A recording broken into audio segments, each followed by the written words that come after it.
of the holiday by holding our lawmakers accountable to protect our voting rights. The mission of this coalition is simple: demand the Senate and the President apply the same amount of urgency and pressure to deliver infrastructure as it will to deliver our democratic right to vote. Last year, we saw Congress pass an historic infrastructure bill. We have long recognized that our country's roads and bridges are crumbling and in need of repair. But our democracy is crumbling too. It also needs repair. That is why, on Dr. King's birthday this Saturday, the Kings joined thousands of marchers and scores of local partners in Phoenix, Arizona, to march across a local bridge and deliver a message directly to Arizona Senator Kyrsten Sinema. From the podium, voter after voter delivered a clear message. It is not enough to pay lip service to the legacy of Dr. King and claim you support voting rights. You need to support a real pathway to pass the bill. This morning, we brought our coalition together for the annual D.C. King Day Peace Walk across the Frederick Douglass Bridge, where our speakers delivered the same message to the Senate and President. We are tired of waiting. We are tired of the talk and empty rhetoric. The time is now for the Senate to choose our voting rights over the Jim Crow filibuster. And now, here we are in Union Station, another beacon of our nation's investment in infrastructure, to demand President Biden and Congress deliver for our democracy as it has for roads, bridges, and train stations. At this urgent moment in our democracy, I am honored and humbled to be standing here today with Martin Luther King III, Arndrea Waters King, Yolanda Renee King, organizers representing our 180 coalition partners, and everyone tuning in from home, to say that we will not accept inaction from our elected officials on this Martin Luther King Jr. Day, because there can be no celebration without legislation. And starting tomorrow, the Senate will vote on the Freedom to Vote John R. Lewis Act, a bill that will not only protect the ballot, but expand access to it. The past few weeks, we have seen what our collective power can do. In the president's speech in Georgia, President Biden urged the Senate to reform the filibuster, a Jim Crow relic, to get voting rights done. And we are honored that later today we will be joined by Speaker Pelosi, who has been a champion for democracy and a leader every step of the way. We have built the power, but we are still waiting on those who hide behind outdated procedures to avoid taking a vote. Senator Sinema, Senator Manchin have vocally opposed any changes to the Senate rules, even at the cost of our democracy. As Dr. King said in his I Have a Dream speech, we are confronted with the fierce urgency of now. We cannot afford to stand by while our rights are on the line. That is what you will hear today.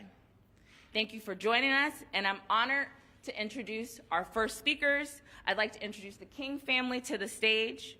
We are honored that we have members from Martin Luther King Jr.'s family here today, leaders of the Deliver for Voting Rights campaign. They made today's movement to honor Dr. King by passing voting rights legislation. First up, I am honored to introduce Dr. King and Coretta Scott King's granddaughter, 13-year-old granddaughter, Yolanda Renee King. She's an activist for voting rights and justice. She's the director of youth engagement at the Drum Major Institute.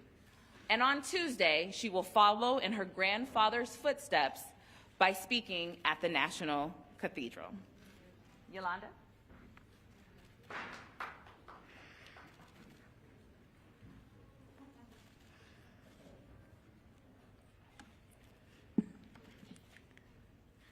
Thank you to all of those who are here to honor my grandfather's 93rd year, the only way we know how, through action. I am the proud granddaughter of Dr. Martin Luther King Jr. and Coretta Scott King. I am also the proud daughter of Martin Luther King III and Arndrea Waters King. Although I never got to meet my grandfather, his lessons and drive for justice are in me. Stories about my grandfather's leadership were passed down to me at the dinner table, told to me at bedtime, and shared during long road trips. But most importantly, his lessons are passed down to me and young people across the country during moments in history like this one that call for all of us to work together and take action to correct injustice and advance equality. One important lesson I learned from my grandparents is that no matter how old you are, no matter who you are, all of us can create change when we choose to show up and speak out. I'm speaking especially to the young people here today in Washington who have decided to show up on a Monday morning to speak out and demand their senators protect their future right to vote. Today in 2022, the right to vote is under attack as our elected leaders try to silence our voices.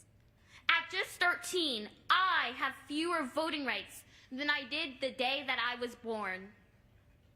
That's why my family has spent this Martin Luther King Jr. weekend mobilizing, first in Phoenix and now in Washington, to demand the President and Senate get voting rights legislation done. Our rights are on the line.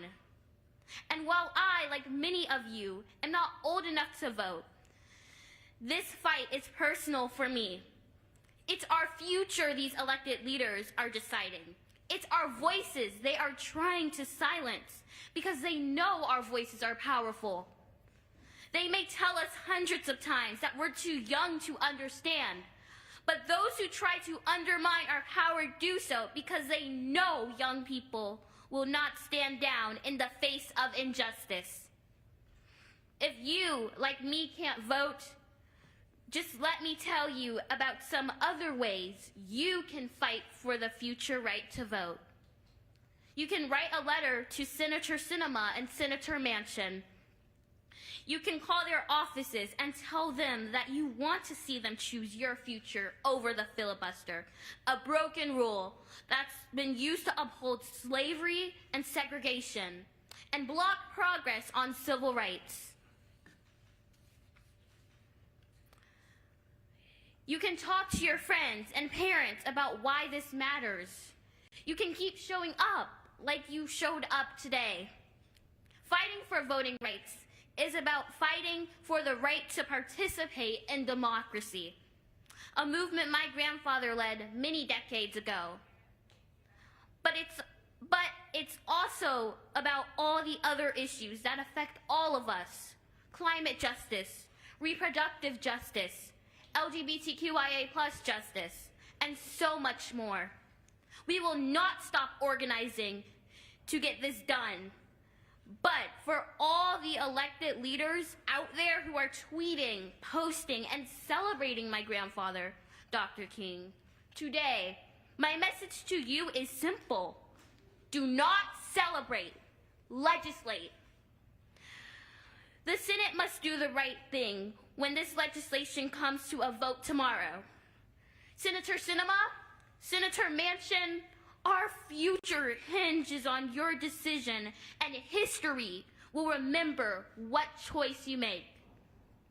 So join me in demanding action for today, tomorrow, and generations to come. Thank you. Thank you, Yolanda, for that powerful speech. We're now going to hear from Arndrea Waters King, president of the Drum Major Institute. For decades, Mrs. King has been dedicated to serving humanity as a leader in the fight against inequality, injustice, and hate crimes. Today, she works to uphold the King legacy and encourage individuals to embrace their unique contribution to peace, justice, and equity for all. Alongside her husband, she is one of the co-leaders of the Deliver for Voting Rights campaign that gathered us here today. Mrs. King?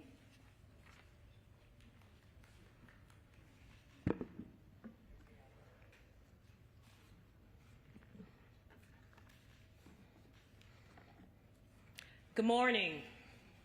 We're thankful to so many who have made today possible, and I'd especially like to thank Speaker Pelosi for her fearless leadership in working to protect the rights of Black and Brown Americans. Thank you to Congressman Beatty of Ohio and Congresswoman Sewell of Alabama for fighting not just for their own constituents, but for all of us. Thank you to the hundreds of partners whose organizing has gotten us to this moment. And thank you to the Peace Walk organizers for putting together this morning's powerful march. America, we are at a fork in the road. We have two paths before us, one that leads to the nation the Constitution promises, and one that leads deeper into division and injustice. Since January 6, 2021, our country has bled from 1,000 daily cuts of racism, white supremacy, and disinformation. In that time, more than 400 pieces of legislation have been proposed, and 19 states have passed laws that restrict the right to vote. That is why we must eliminate the filibuster and pass the Freedom to Vote John R. Lewis Act now. As Martin Luther King Jr. said in 1964, to maintain the filibuster is to harm the health of our nation.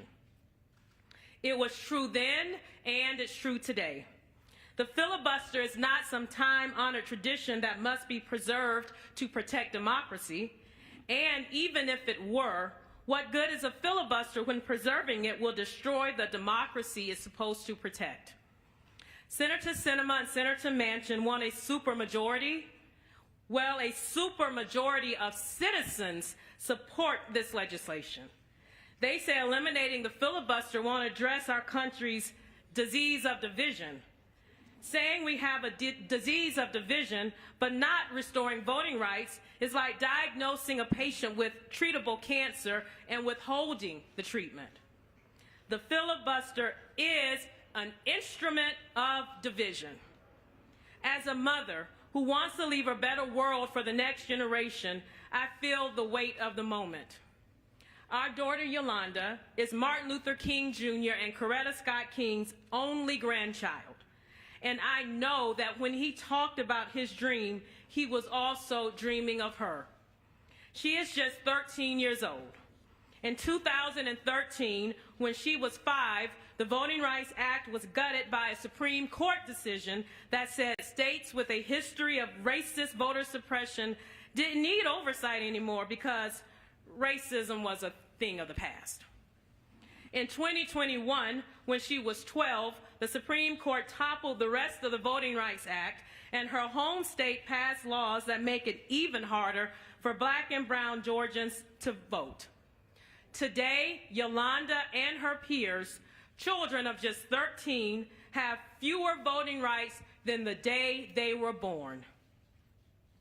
What would MLK say about that? Is that the dream that he held for his granddaughter? I asked Senator Manchin and Senator Sinema and all those who stand in the way of restoring voting rights, is that the legacy that you want to leave behind? Many have chosen that path before you, and there are stains on our country's history. After the Civil War ended in 1865, do you know how long it took our country to come together and overcome our disease of division to get it passed? 100 years. 100 years of filibustered civil rights laws, 100 years of Jim Crow, 100 years of poll taxes and impossible tests for black voters, 100 years of being so intimidated at polling places that many felt safer staying at home. If Senator Manchin and Senator Sinema maintain their position, they will extend white supremacy's short chokehold on our democracy and consign themselves to the same foolish legacy. Do they want us to wait another 100 years to have our rights restored? Is that the beloved community of Martin Luther King Jr. and Coretta Scott King? If so, tell it to the grandmother in West Virginia who waits hours to vote, only to find out she's been kicked off the voter polls and it's too late to do anything about it. Tell it to the elderly Native man on a reservation in Arizona who will have to travel 20 miles to vote, even though he doesn't have access to transportation.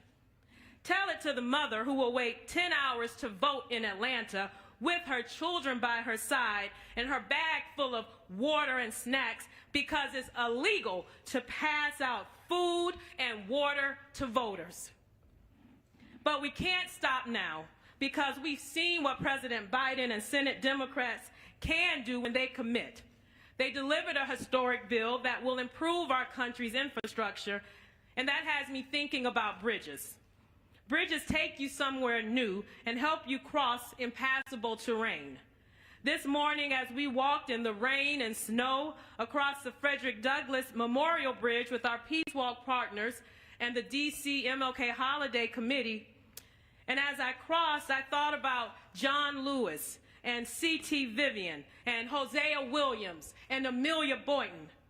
When John Lewis and those marchers crossed the Edmund Pettus Bridge in Selma in 1965, they were trying to lead us from the scorched earth of oppression to the solid footing of freedom. Today, our nation stands on another bridge, and another dangerous threat waits on the other side. But we must not allow it to turn us back. If, as we believe, we are our ancestors' answered prayers, we must ensure that our descendants become ours.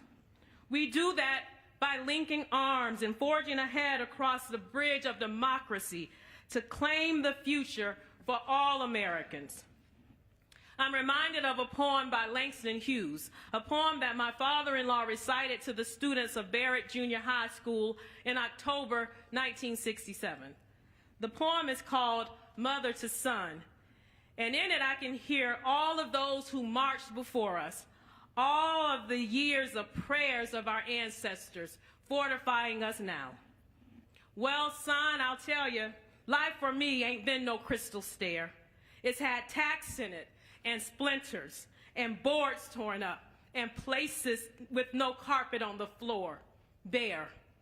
But all the time I'm climbing on, and reaching landings and turning corners, and sometimes going in the dark, where there ain't been no light.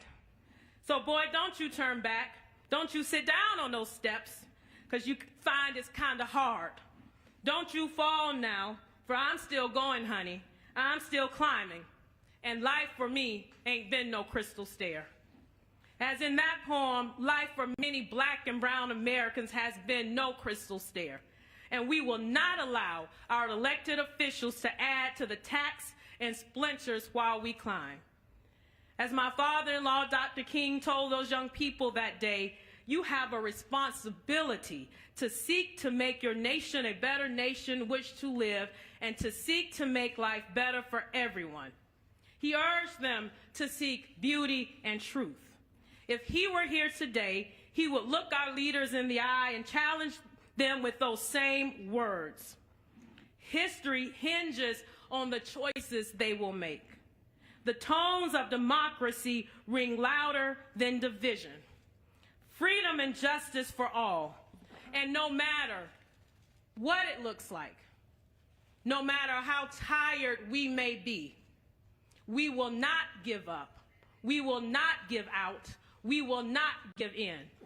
Whether this bill is passed tomorrow, next week, next month, or next year, and we already know what the end will be, because God always ends on all is well.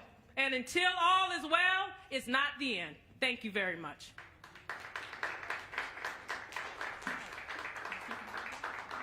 Thank you, Mrs. King. Now we're going to hear from Martin Luther King III. As the oldest son of Dr. Martin Luther King Jr. and Coretta Scott King, Martin Luther King III is a leader on the world stage, a peacemaker, a negotiator, and on some of today's most critical issues nationally and internationally, including voting rights. Most recently, Mr. King has taken over the leadership of the Drum Major Institute, with the focus on continuing the King legacy through campaigns like Give Us the Ballot. The work of the Drum Major Institute inspires and supports organizations and individuals to embrace their unique contribution to peace, justice, and equity for all. Alongside his wife, Mr. King is one of the co-leaders of the Deliver for Voting Rights campaign that gathered us here today. Mr. King?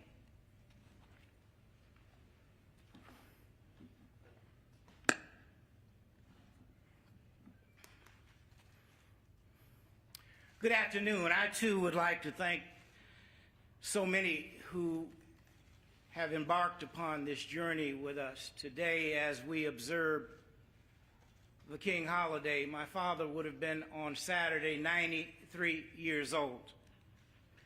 But first, let me thank Speaker Pelosi for her tireless commitment on behalf of Black and Brown Americans, as well as the Congressional Black Caucus Chair, Congresswoman Beatty, and also Congresswoman Terri Sewell from the state of Alabama, for constantly fighting for that which is right. And I want to thank every partner. Over 180 organizations have joined us, over 1,000 pastors. Every major labor union has joined in this quest for voting rights. But I want to thank every partner who made it today for the Peace Walk and all the organizers of the Peace Walk who understood the importance, not just of the day, but of this moment. And thank you to all of you who are joining us here today, and especially you as members of the American media helping to get the word out to American people. My mother always said the holiday should be a day on, not a day off. Today we're not here to celebrate. We're here to be on. We're here to call on President Biden and the Senate to pass the Freedom to Vote John R. Lewis Act and to warn that our democracy stands on the brink of serious trouble without these bills. Last week, the president said he's tired of being quiet about voting rights. Well, we're tired of being patient. Since January 6, 2021, when the insurrectionists attacked our capital, 19 legislatures have passed 34 laws clawing back voting rights for their citizens. In states like my home state, where new laws, I should say of Georgia, are designed to confuse voters so they don't know where to go. They kick people off the voter rolls so they show up to vote and find out they're not registered. They close polling stations and limit voting hours so working parents and folks without access to transportation can't get there in time. These laws are being passed with knife-like precision to cut Black and brown voters out of the process. And they're exactly what the Voting Rights Act once protected against. That's just one state, but it's all over. Texas, Florida, Iowa, Arizona, the list goes on. More legislatures are gearing up to pass laws like these when they convene this year. And our Senate is letting them get away with it because of a little technicality called the filibuster. With the filibuster, a single senator can prevent a bill from coming up for debate just by sending an email. They can stop a bill from being debated, let alone voted on. This is why people say the Senate is broken, but it gets worse. The filibuster was used to stop civil rights legislation for 100 years after the Civil War. Now think about that. The history books tell you that after the Civil War, people who had been enslaved for 250 years were finally free. But that's not the truth. They had to fight for 100 more years before they could overcome the filibuster, just to have their right to vote protected. And now the filibuster is being weaponized again. The irony is that all these laws taking away our rights are being passed by a simple majority, while here in Washington, the effort to reinstate them has to get a super majority to pass. The good news is that we have the power to address the injustices. We can eliminate the filibuster with a simple majority and then pass this bill that every Democratic senator says they support. But as you've heard, a few people stand in the way. Not just Republicans, every one of them is taking an immoral position against voting rights. But that's not who I want to talk about today.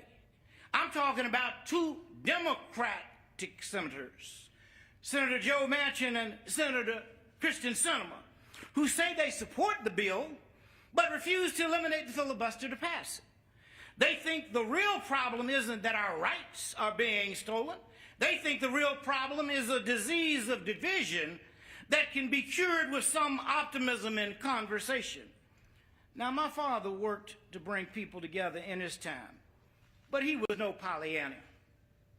In his speech, The Other America, he talked about how some people were pushing back on civil rights because, like these two senators, they felt the problem couldn't be solved with legislation. They told him he had to change hearts first, and he worked hard at that. After all, he was a Baptist preacher. But he knew that when someone is denying you of your fundamental rights, conversation and optimism won't get you very far. He said, although it may be true that morality can't be legislated, behavior can be regulated. Even though it might be true, he said, that the law cannot change the heart, it can restrain the heartless. Even though it may be true that the law cannot make a man love me, it can restrain him from lynching me. So let me be clear. When states are engaging in lawless voter suppression, only the law can stop them. Senators Sinema and Manchin also say if the bill doesn't get bipartisan support, it shouldn't pass. Well, the 14th Amendment, which granted citizenships to slaves in 1868, that didn't have bipartisan support. Should formerly enslaved people have been denied citizenship, Senator Sinema? The 15th Amendment that gave formerly enslaved people the right to vote in 1870, that didn't have bipartisan support. Should former slaves have been denied the right to vote, Senator Manchin?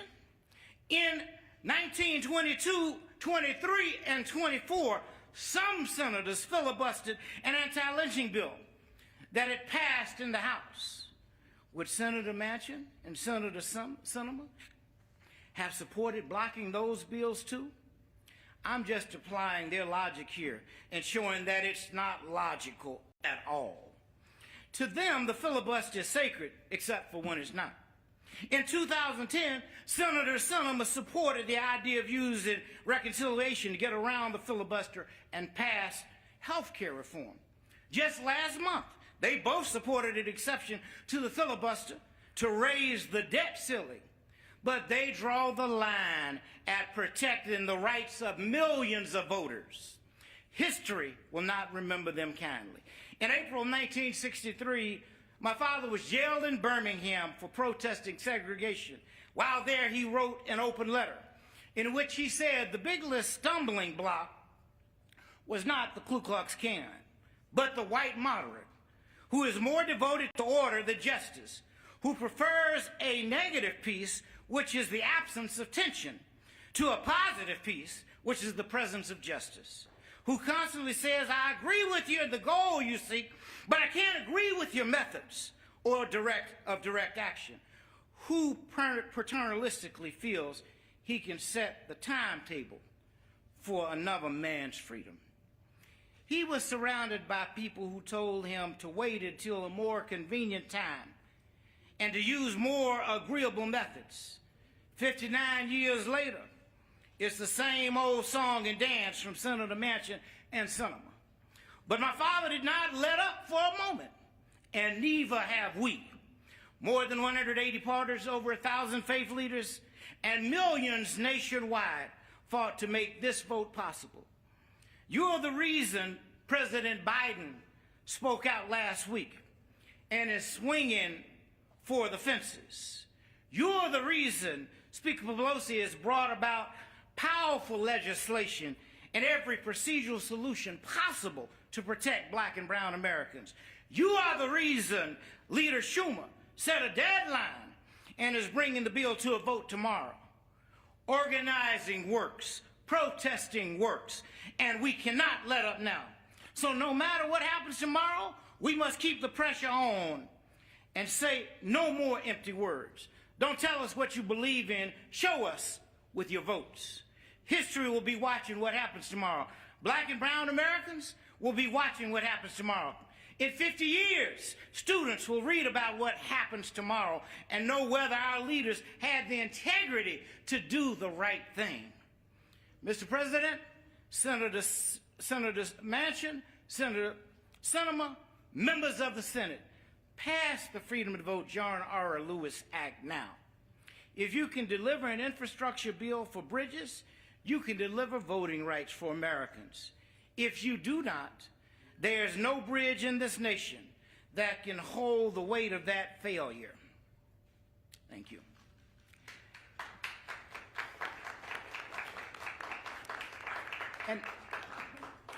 And now I have the great honor of introducing the leaders who believed in this fight from the beginning and who have stood by the side of black and brown Americans on voting rights. Speaker Pelosi has used her position of leadership to push from every angle to get voting rights bills passed, and we would not be where we are today without her commitment to our democracy. Representative Joyce Beatty, the chair of the Congressional Black Caucus, has been instrumental in passing voting rights legislation in the House and getting us to this point in the fight. Representative Terri Sewell has been a pillar in the voting rights fight and leading the House to deliver for voting rights just like they delivered for bridges. Because of the leadership of these women, the House passed this crucial legislation to protect our democracy, and action now rests with the Senate. First, please join me in welcoming the Speaker of the United States House of Representatives, the Honorable Nancy Pelosi.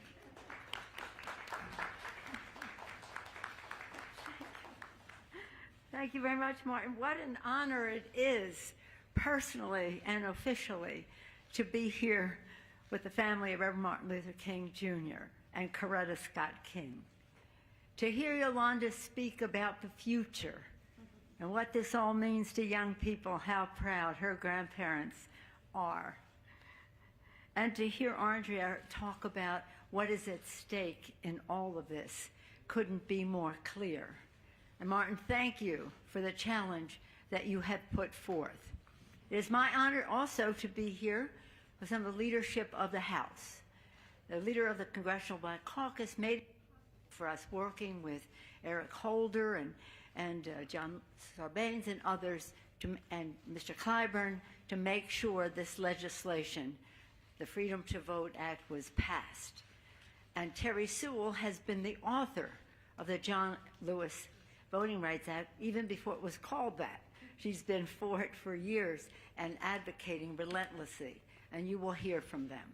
Let me just say that to what the family had to say about the history and the prospects, let us just say amen. In Congress, we'd say I associate myself with the remarks. But I just want to add this, because I was always watching the King family from school and all the rest. In fact, I was at the march. I couldn't stay to hear the speech, can you imagine? Because I had to leave to go get married. That's why I can always remember how long ago this speech was, or how long ago I've been married. How long I've been married. But in any event, Dr. King, Coretta Scott King, and those who were associated with him included our beloved John Lewis. They believed in nonviolence. They traveled, the Kings, to India to study the Mahatma Gandhi principle of nonviolence. The word for nonviolence in Sanskrit, satyagraha, has two meanings. One is nonviolence, the other is insistence on the truth. And that's the message they shared with them, brought back, and the rest. And we are insisting on the truth. The truth is that what is happening in the Congress, and I give great credit to the Democratic leader, Chuck Schumer, for his relentless and persistence in trying to get this done, and to the president for his leadership. But we have to get this done. And the truth is that our colleagues, House and Senate, Democrats and Republicans, must weigh the equities here. While it may be true to them that the filibuster is an important custom, it is not the Constitution of the United States. The truth is. And the truth is that the Constitution says only if you're ratifying a treaty, convicting an impeached person, or ratifying the Constitution, a simple majority. That's why the vice president can break a tie, 50-50. So the truth, we want all of them in the Senate to weigh the equities. We all want bipartisanship. We all strive for it. We have a responsibility to do so. But when we cannot have it, we cannot confine our democracy to what might be bipartisanly possible. So I ask our colleagues in the Senate, respectfully, for what they think filibuster means, to compare that, to weigh the equities against our democracy, because nothing less is at stake than our democracy. This is about suppressing the vote. It's about nullifying the elections, which Dr. King talked about that day. Nullifying the election. It's about just doing so many things to be obstacles to participation. That's wrong. The truth is, that's wrong. And this family, and John Lewis, and so beautifully that this bill is named for him, but the first bill, he wrote the first 300 pages of what is now called Freedom to Vote.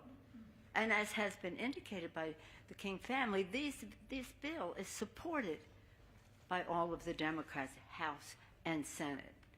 It's just the filibuster in a way. So in a way, if you really, truly want to honor Dr. King, don't dishonor him by using a congressional custom as an excuse for protecting our democracy. We have no right to honor this family, to visit the monument. Imagine 36 years old, left this earth in such a way that he has a monument on the mall along with Abraham Lincoln, George Washington, Thomas Jefferson, all of them with tears in their eyes for the departure from our democracy that is happening right now, unless the truth is acknowledged and this legislation is passed. And with that, I want to yield to our am I introducing? Our distinguished chair of the Congressional Black Caucus. Working with her has been a joy because she has been so persistent. She brings her own record of civil rights experience to the Congress and to this subject, as does our distinguished whip, Mr. Clyburn. Without her leadership and her persistence, we would not have passed that first bill for the People Act, which is now called Freedom to Vote. It was an honor to serve with her as well as with Terri Sewell. We are just so determined to make this happen tomorrow, and no one more determined than the chair of the Congressional Black Caucus, Joyce Beatty of Ohio. Thank you so much, Madam Speaker, and thank you for your leadership. It is an honor for me to be here today and for me to be the chairwoman of the powerful Congressional Black Caucus. To the King family, Thank you, Martin, Arndrea, Yolanda, for the peace walk that we just did, for keeping the dream alive, and for deliver for voting rights. To you, I say thank you.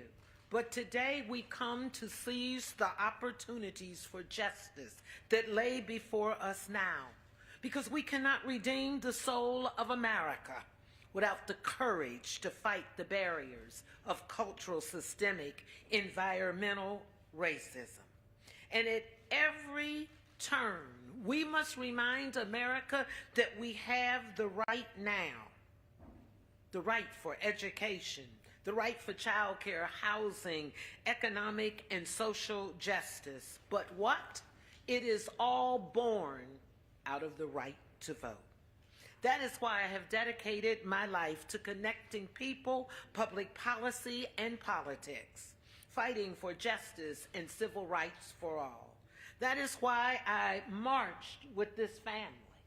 That is why I say thank you for giving us Yolanda and your voice that represents our future.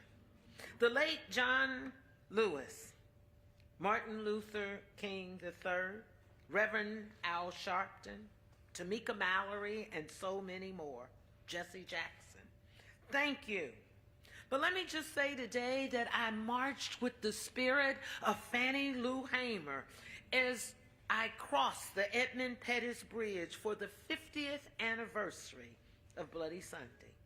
That is why I was arrested recently in the United States Senate for demanding the protection for our voting rights. I stand on Fannie Lou Hamer's shoulders. I stand on the shoulders of Shirley Chisholm, Coretta Scott King, Rosa Parks, and Dorothy Height. And Yolanda, you and my two grandchildren, Leah and Spencer, the new generation, and you're doing it your way. But let me say to you, you stand on our foundation.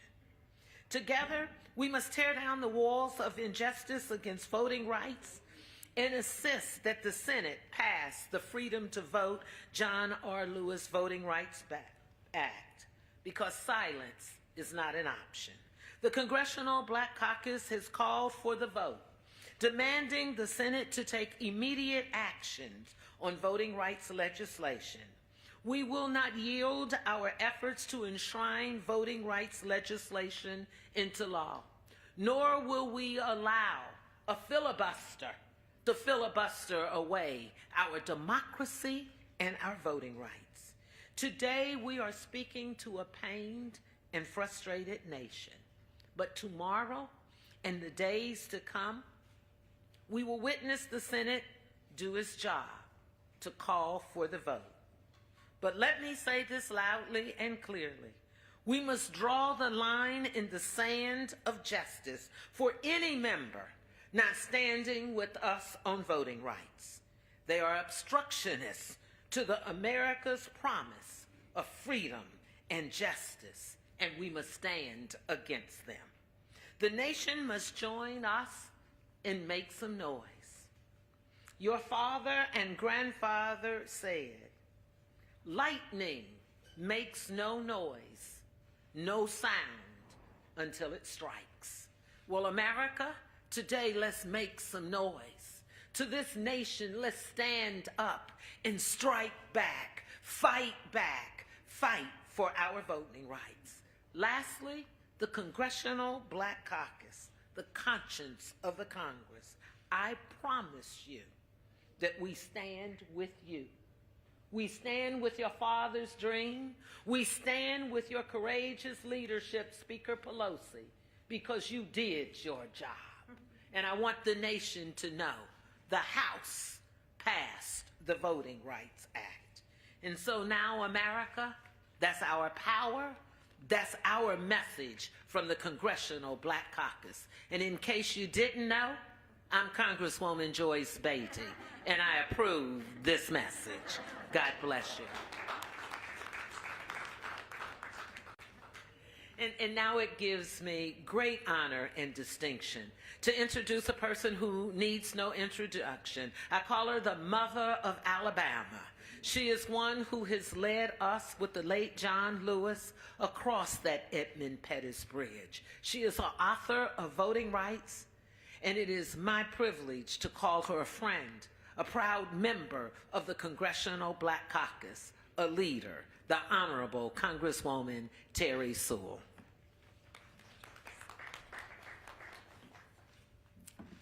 I'm Congresswoman Terri Sewell, and I proudly represent Alabama's 7th Congressional District. It includes the historic cities of Birmingham, Montgomery, and yes, my hometown of Selma, Alabama. You see, voting rights is very personal to me. So many senators, so many legislators, and the King family join us year after year to walk across that bridge to commemorate what happened there on Bloody Sunday. And to say, no more. No more. We are once again at that precipice, an inflection point, if you will.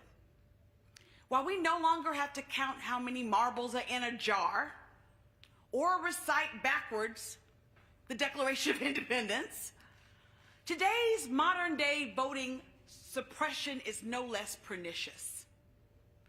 Long lines, purging of rolls. The list goes on and on. But today, as we honor Dr. Martin Luther King Jr. and his legacy,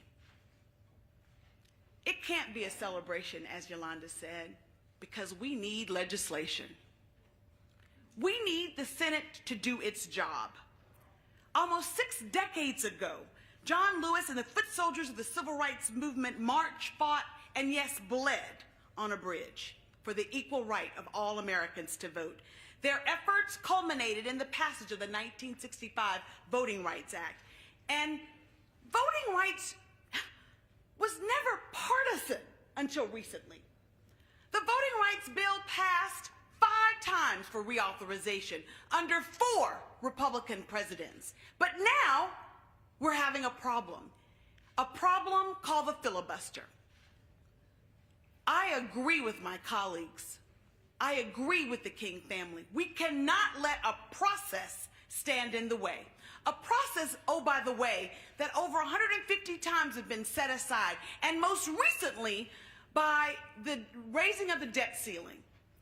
If we can raise the debt ceiling to protect the full faith and credit of the American government, surely we can pass the John Robert Voting Rights Advancement Act and the Freedom to Vote Act to protect our democracy. I know people are tired and frustrated, and we can be tired and we can be frustrated, but what we can't do is give up. Just think what John Lewis, if he had given up, those marchers marching across that bridge, if they had been bludgeoned on that bridge and didn't try to go back for Turnaround Tuesday or ultimately to complete that march. They didn't give up. They didn't give out. Think of Rosa Parks on a bus. Had she not given up, what our lives would have been. It was because of her courage, because of her sacrifice, that we now have integration in interstate transportation and commerce. So I say, let us remember the words of Coretta Scott King. She was profound and prophetic when she said, struggle is a never-ending process. Freedom is never really won. You have to earn it and win it in each generation. So this is our mountain moment. Will we give up, give out, or will we keep pressing forward? We must keep pressing forward. I want to say in closing that it's never lost on me that I get to represent my home district, my hometown of Selma, Alabama. My job each and every day is not only to represent the people, the wonderful people of Alabama's 7th Congressional District today, but it's also to protect and further the legacy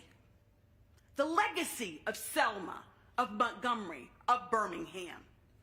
And I will not give up, and I will not give out. It was King, Dr. Martin Luther King, who said, if you cannot run, then walk. If you can't walk, then crawl. But we must keep moving forward. Let's move forward together and demand that the Senate pass the Freedom to Vote Act and the John Robert Lewis Advancement Act. Let's do it, and let's do it now. Thank you.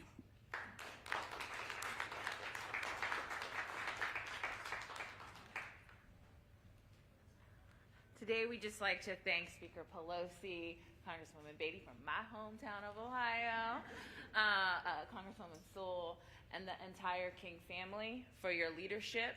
There is no celebration without legislation. Thank you. We'll continue our program.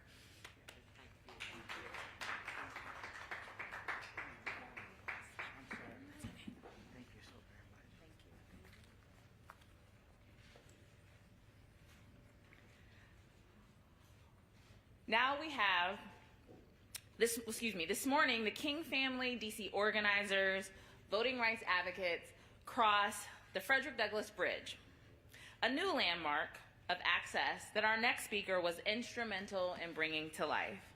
She also played a critical role in fighting for voting rights and DC statehood. I'd like to welcome my mayor, the DC mayor, Mayor Muriel Bowser.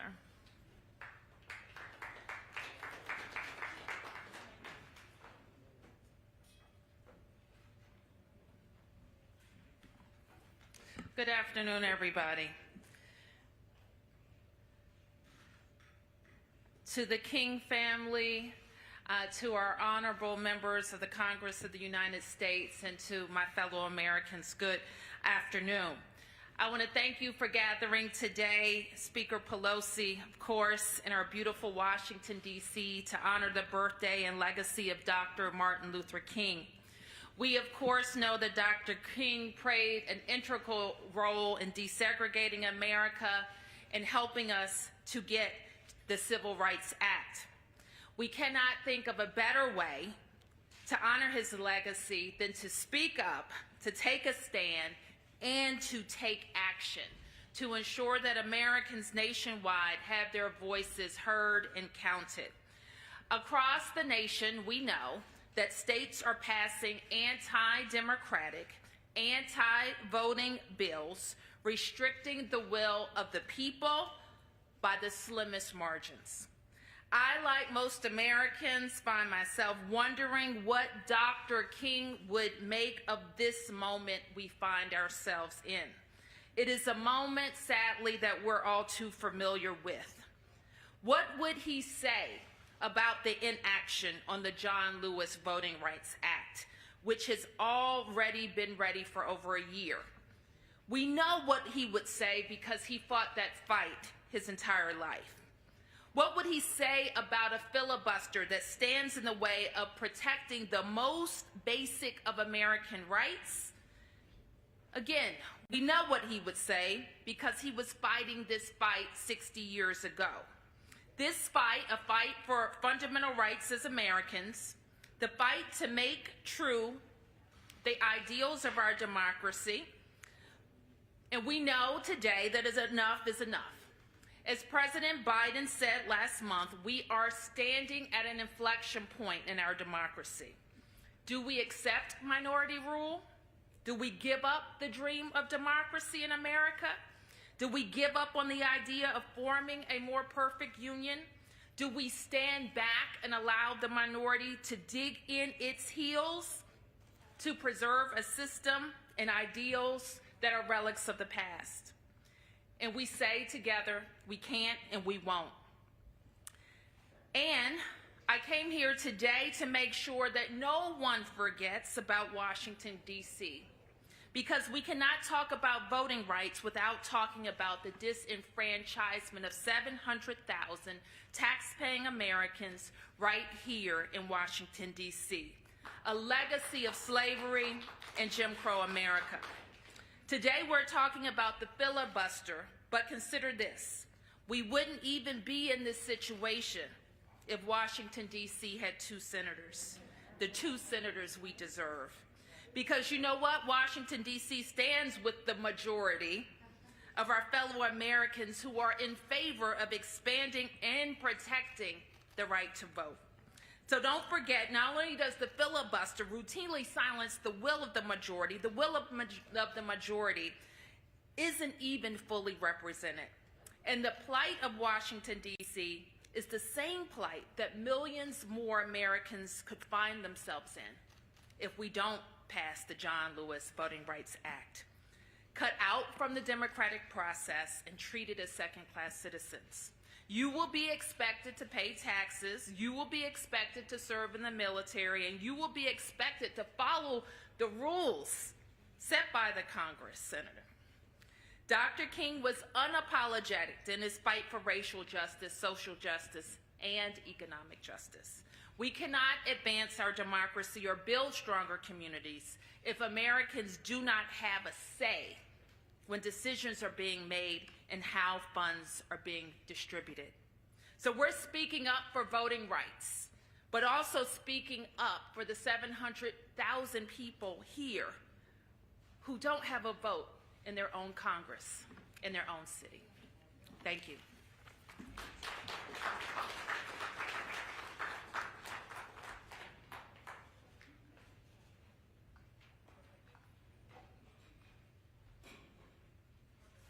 So we are honored today to have a lot of our partners here. And so first I'd like to bring up Demario Cooper, who is the co-chair of the Center for Popular Democracy. Demario is an Ohio-based grassroots organizer with deep roots in both racial justice and electoral campaigning at the local level, state and national level. Demario?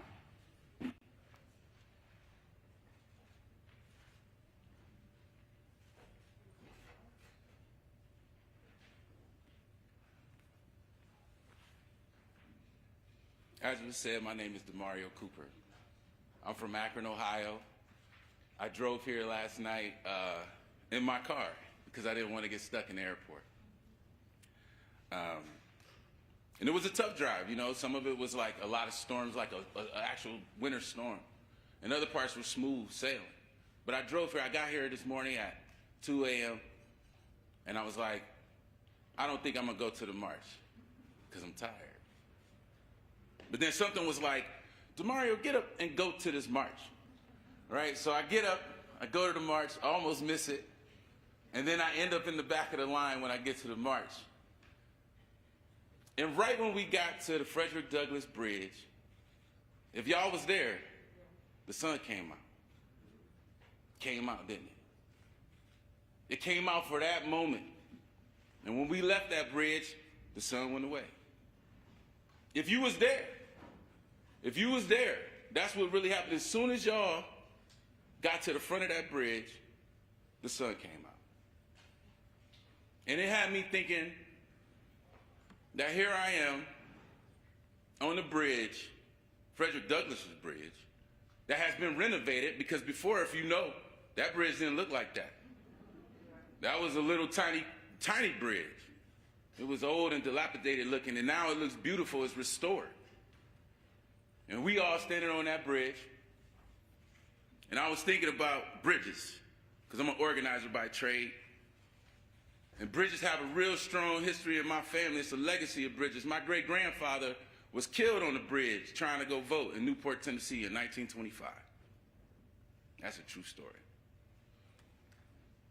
And I was thinking about my grandfather on that bridge. And I was thinking about Martin Luther King talking about this long arc, and that it bends towards justice. And here I am as a co-director of one of the largest grassroots networks in America on Martin Luther King Day, the day before we need to pass a Voting Rights Act, with my people, a diverse group of people, on this bridge. And organizers talk a lot about bridges. We talk about bridges like people need to move across the bridge in order for us to go from a private life to a public life. We talk about people moving across bridges to go from shame of individual feeling the oppression of this society to a collective dignity with others who are struggling with the same things, right? We talk about bridges all the time. We talk about bridges moving our people from accepting what's happening to us to moving into collective power, working together, building together, being in a relationship together. I'm an organizer by trade. We need to move over bridges. Frederick Douglass moved over a bridge. He moved over a bridge when he decided that no longer he wanted to be an enslaved person and that he was going to be a free person. He made a decision point in the history of that man's life, made us have a person who taught us all that power gives nothing without a demand. It never has and it never will. He learned that through crossing bridges. And on this day, where I do want to give thanks to the King family. I want to give a thanks to your grandfather. Your father has helped my life and all black people in this country's life. I want to give thanks to the ancestors, to the people who came and fought for us to have this freedom, for me to stand in front of Nancy Pelosi and the senators having this conversation. I'm a boy from Akron. I'm from the projects in Akron with a single mom. That's where I come from. And I ain't worried about it, I ain't scared about it, because I'm already on the dignity side of it.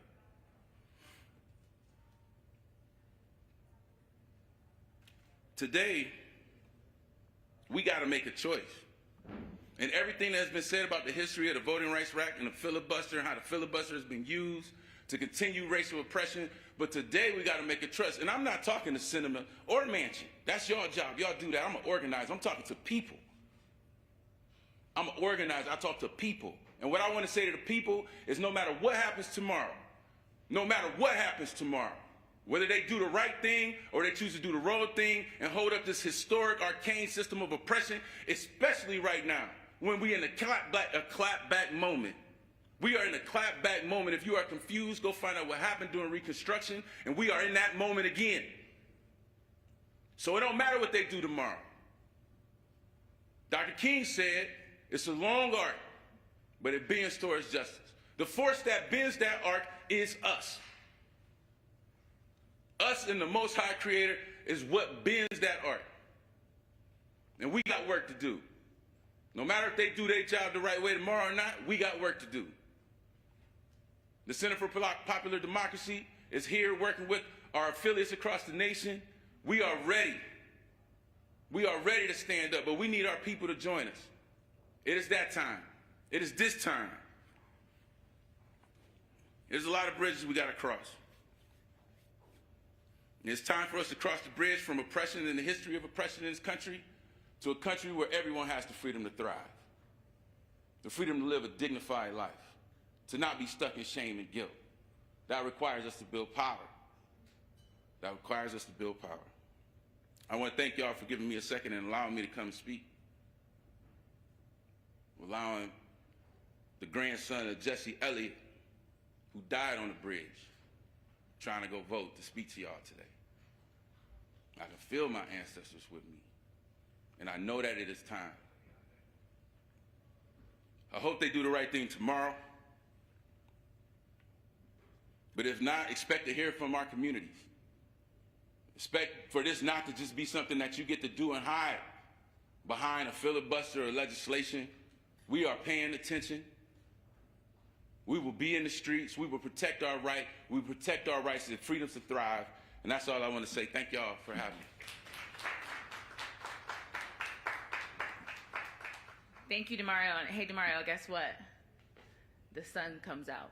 The sun does come out. It does. Next, we will hear from Kelly Robinson, who is the Executive Director of Planned Parenthood Action Fund. Kelly, please join us.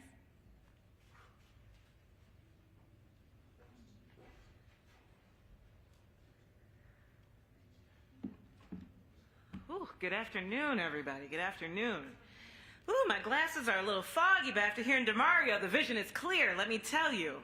Hello, good people. My name is Kelly Robinson. I'm the Executive Director of Planned Parenthood Action Fund, and it is an honor to join the King family, Speaker Pelosi, Congresswoman Beatty, Congresswoman Sewell, and all of you here today. This is my first action back after the birth of my son, Isaiah, actually. He's 5 months old. And for me, the world has just changed. And so, I know y'all know what that means, but in so many ways, right? I mean, this world can feel so fundamentally broken with all that's happening around us, not only out in the world, but even in our own homes and our own families. Many of us are so worried about our kids, we're worried about our partners, our friends, our everyone around us. We're consumed by it. But what's clear to me now is that we are not broken by it. Now that I've had my son, I realize more than ever that we, the people that are fighting for freedom and justice, we don't have the luxury of letting a broken world break us. This crisis has once again laid bare the cracks in our democracy, but right now we have the power. We actually have the power to fix them, the power to ensure that America starts to fulfill her promise to us. So that's why I'm here today. I'm here because we have the power, and we've got to reaffirm it, because I am here because our power is actually in our vote.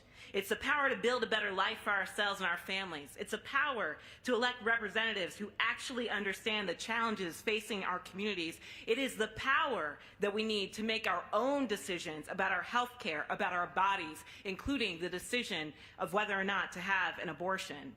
It's the power to heal just a little bit of this broken world for ourselves, for our kids, and for the legacy that we're moving forward. Y'all, voting rights and reproductive rights are inextricably linked. And right now, both are under attack. It's not an accident or coincidence what's happening right now, because access to sexual and reproductive health care cannot be achieved without a functioning democracy, one that represents the will of the people, full stop, period. And right now, that is just not happening. Many people today have spoken about the voting restrictions that are harming and being put forward across our country, state by state. But guess what? In many of those same states, we are also seeing them pass harsher and harsher abortion restrictions. And that's despite what the people want. That's despite the will of the people. We know that there's not a state in this country where banning abortion is possible. We know that 8 in 10 Americans support access to safe and legal abortion, and yet still they continue to attack our bodies and our rights. This, my friends, is not a coincidence. This is a part of a concerted effort by extreme politicians to cling on to power by any means necessary. But guess what? We are not going to let that happen. We know that we are sitting here in a crisis moment where something can change. Congress needs to use every lever at their disposal to pass laws that protect and advance our right to vote and our rights to bodily autonomy. We need Congress to step up right now and protect our voting rights by passing the John R. Lewis Act now. We cannot let arcane Senate rules be more important than our freedom. The Senate has changed the rules before, and if Senate Republicans refuse to protect our democracy, then it's on the majority to change the rules so that everyone has the freedom to vote. This is the moment that will determine their legacy. So we're not asking, we are expecting and demanding action now. Because make no mistake, though we are in a crisis moment, if there's a silver lining about being in a crisis, it's that it's a moment of reckoning. It's a moment of transformation. It's a moment where greater change is possible moving forward than it was in the past. What an awesome opportunity for me and my friends, my family, and my colleagues backstage. What an awesome opportunity that we have to be a part of this change that has been generations in the making. So I have to say thank you to my little son, Isaiah. Thank you to Yolanda. Thank you to our families, to our ancestors, because you remind us to not only imagine that a better world is possible, but to use all of our power to fight for that world today. So thank you, and I'm excited to get to work.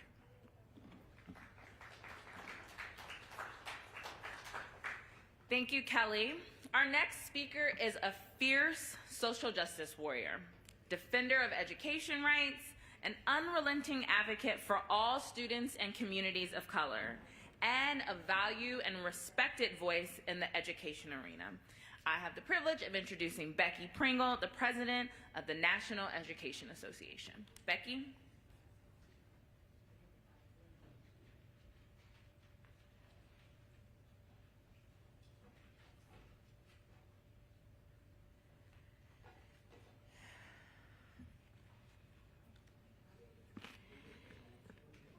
Good afternoon. I stand here representing the 3 million members of this nation's largest labor union, the educators of the National Education Association.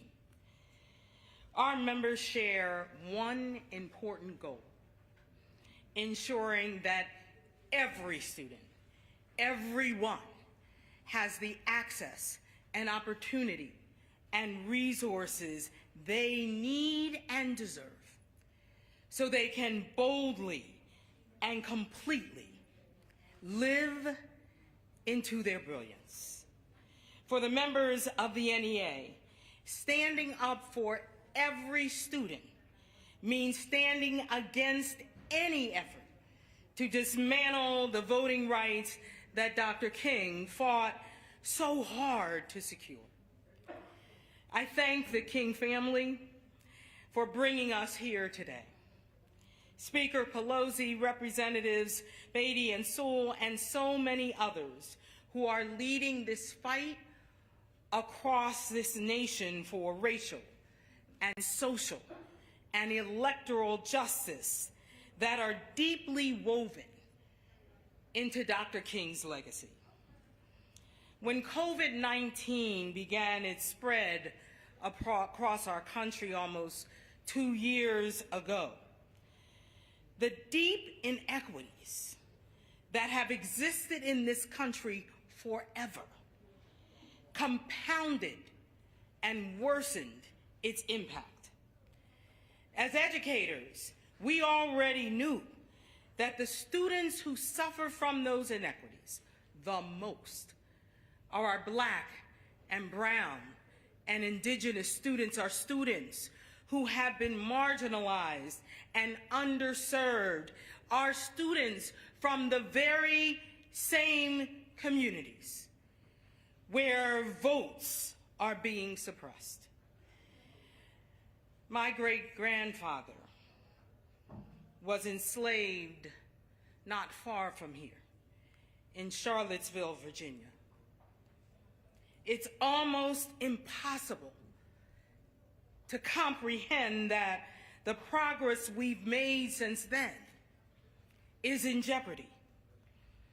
But here we stand in 2022, on this day that we annually set aside to honor the legacy of Dr. King, calling on President Biden and Vice President Harris to demand that the Senate do what's right, do what it must to pass the Freedom to Vote and the John Lewis Voting Rights Advancement Acts now. We will not allow Congress to set aside its responsibility to defend our democracy. Every eligible voter in this nation must have that responsibility to cast their ballots safely and freely. And they must be able to do that without partisan politicians sabotaging the results of our elections.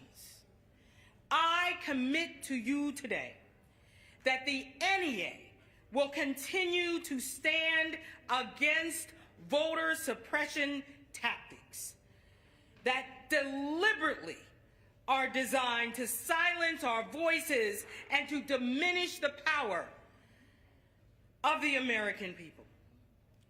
We will work every single day, grounded in Dr. King's teachings, that every step towards the goal of justice requires sacrifice and struggle. This is no time for apathy or complacency. This is the time for vigorous action. Our collective action is the only way we will create that just society for our students and our families and our communities. Our children, our babies, are depending on us to be worthy of them. I have no doubt that together we will. Thank you.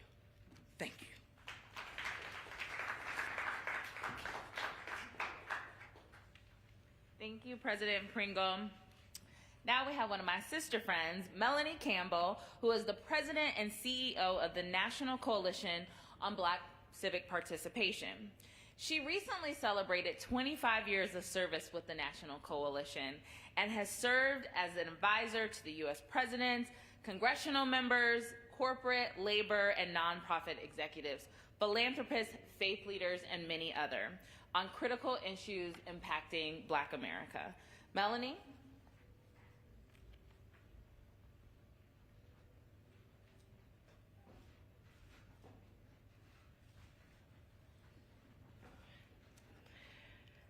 Good afternoon.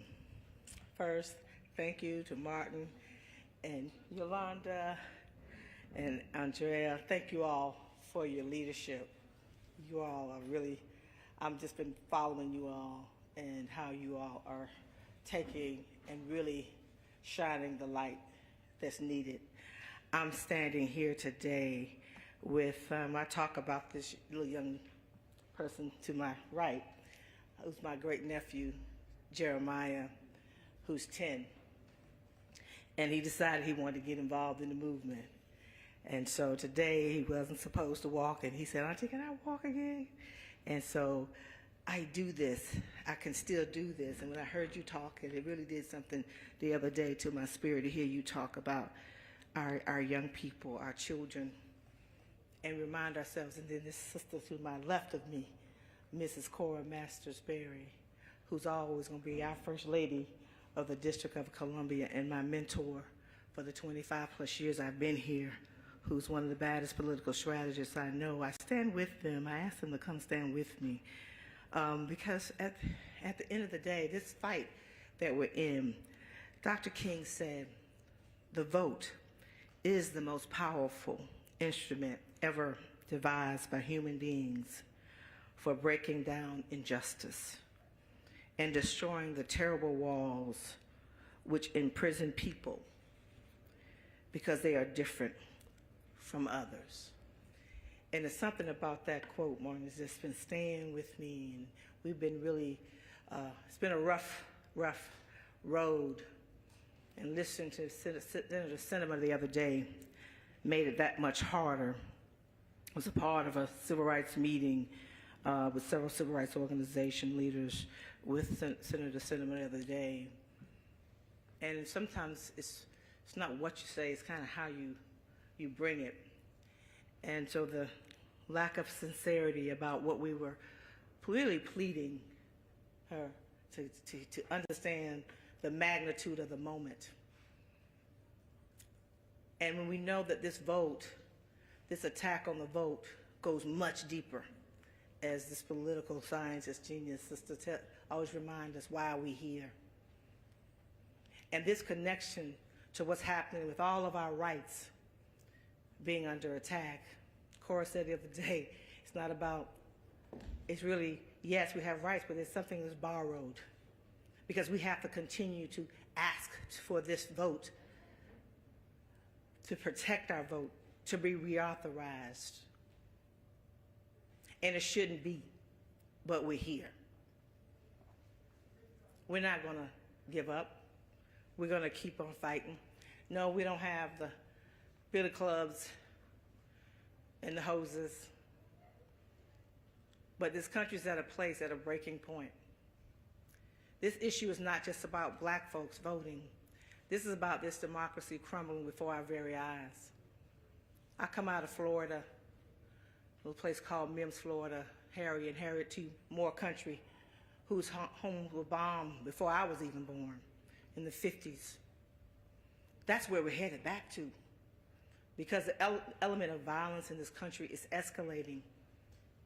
We have a former president who keeps pushing it. And so the American people have to stand up. Those of us who are activists and organizers are going to keep fighting and keep pushing. But a year from now, I said it the other day, if we don't get this together, we're not going to recognize this democracy. And so the attack on voting rights, the attack on reproductive rights, even critical race theory, it's all connected because it's about us versus them and not we. So we, the people, will keep fighting. we will keep marching. We will keep protesting until we win. And those senators, I know there's at least 10 of y'all Republicans. In your spirit, you can do the right thing. Step on over to the right side of history. Step on to the right side of history so that Jeremiah and Yolanda and the children yet unborn will see an America as good as its ideals. Will see an America that will let this young man know he can walk the street, Martin. He can get in a car and not get shot. It's all connected. It is about justice. It is about opportunity. It is about freedom. So let's get this done, America. We can get it done. And challenge your senators to do the right thing. Thank you.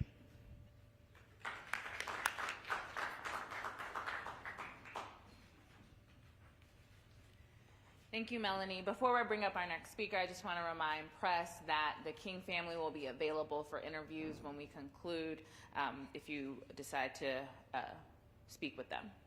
Next, we have Rana Epting, who is the Executive Director of Move On and leads both Move On Action, which works to advance progressive policies and social change on Move On Political Action, which works to elect candidates who are committed to standing up for an inclusive and progressive agenda. Rana?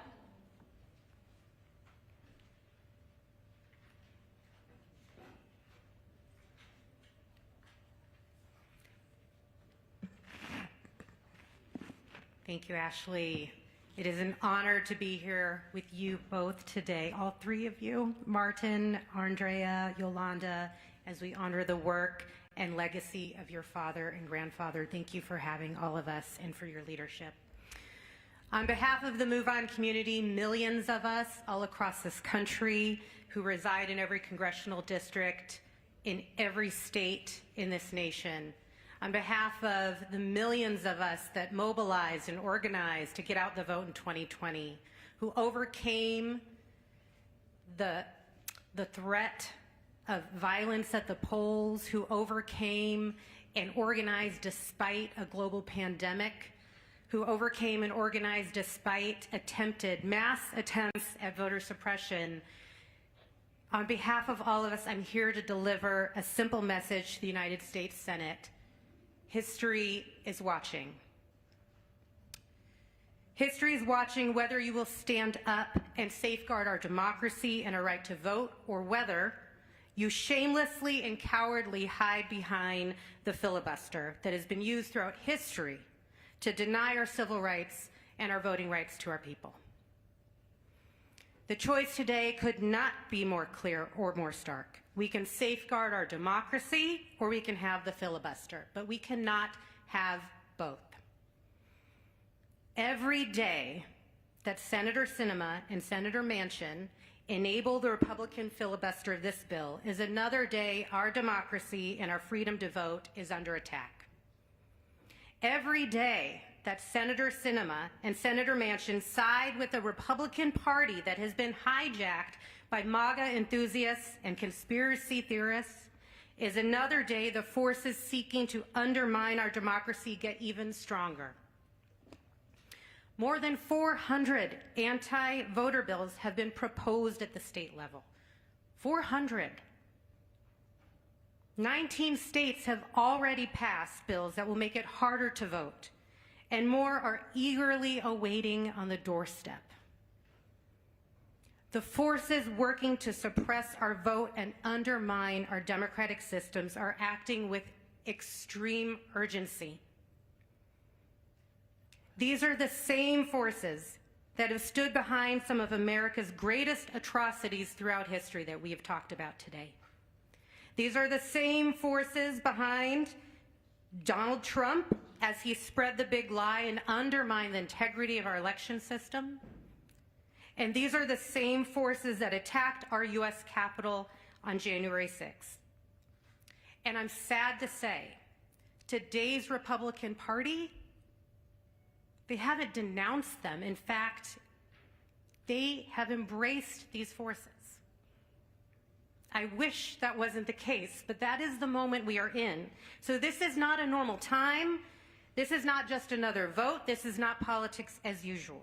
It cannot and it must not be politics as usual for us and for the Democrats in the U.S. Senate.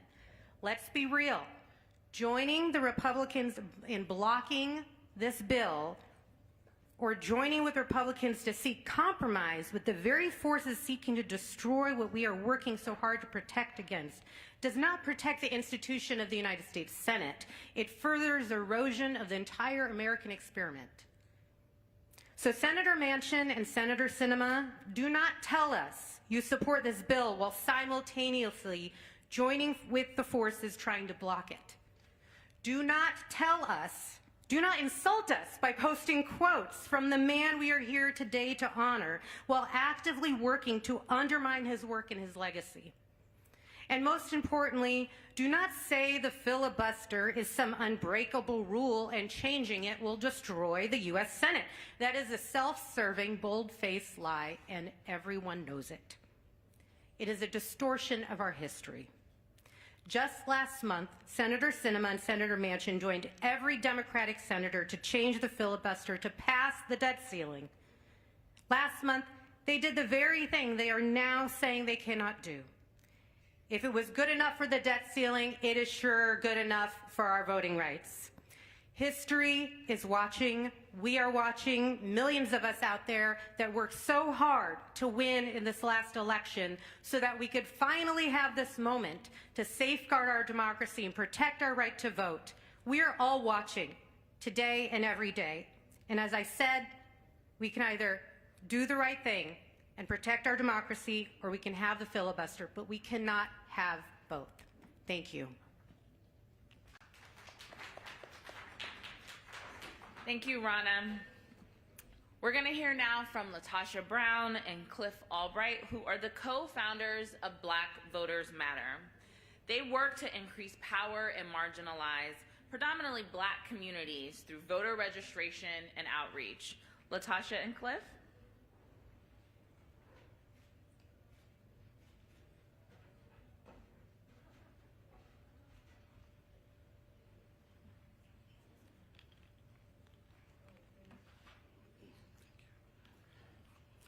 Good afternoon.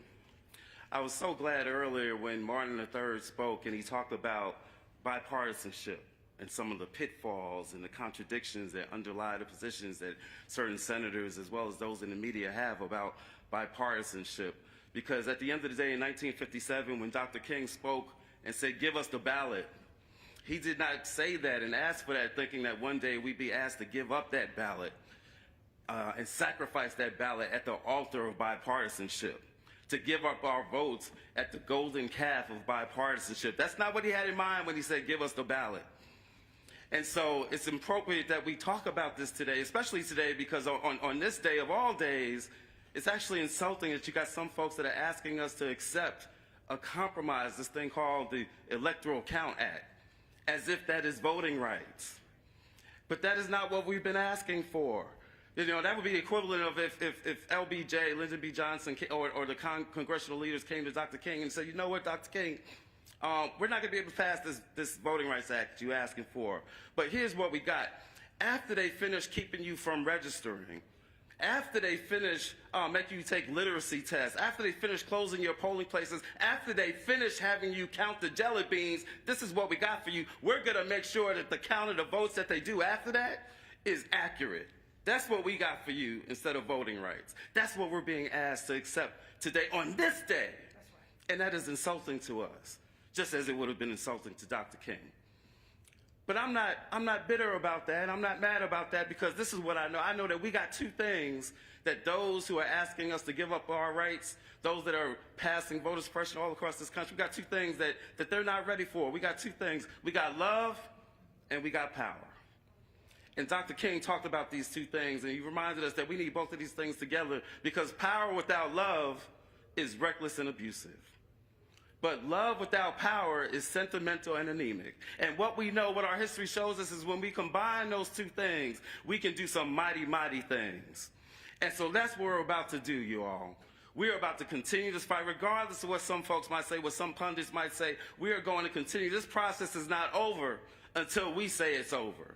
Just like the voting rights battle in Selma wasn't over until we defined that it was over. And so we're going to push on, because what we know, and I've had a word on my heart for this past week, what we know is that if we grow not weary in well-doing, then in due season we shall reap, if we faint not.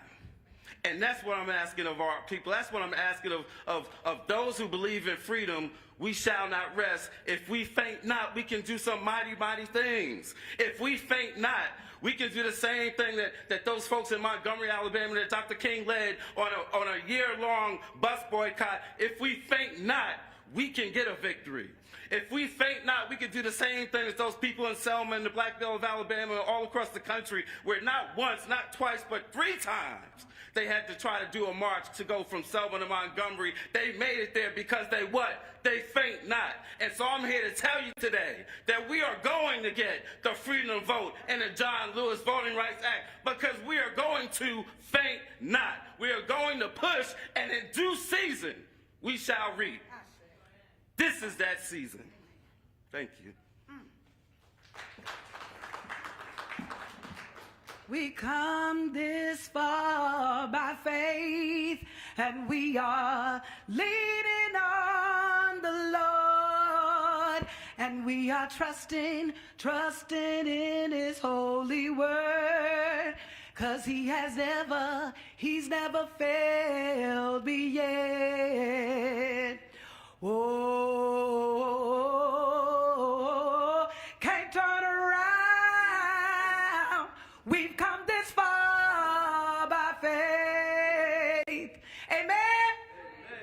I'm coming because I think that we also have to recognize that Dr. King, more than anything, was a man of faith.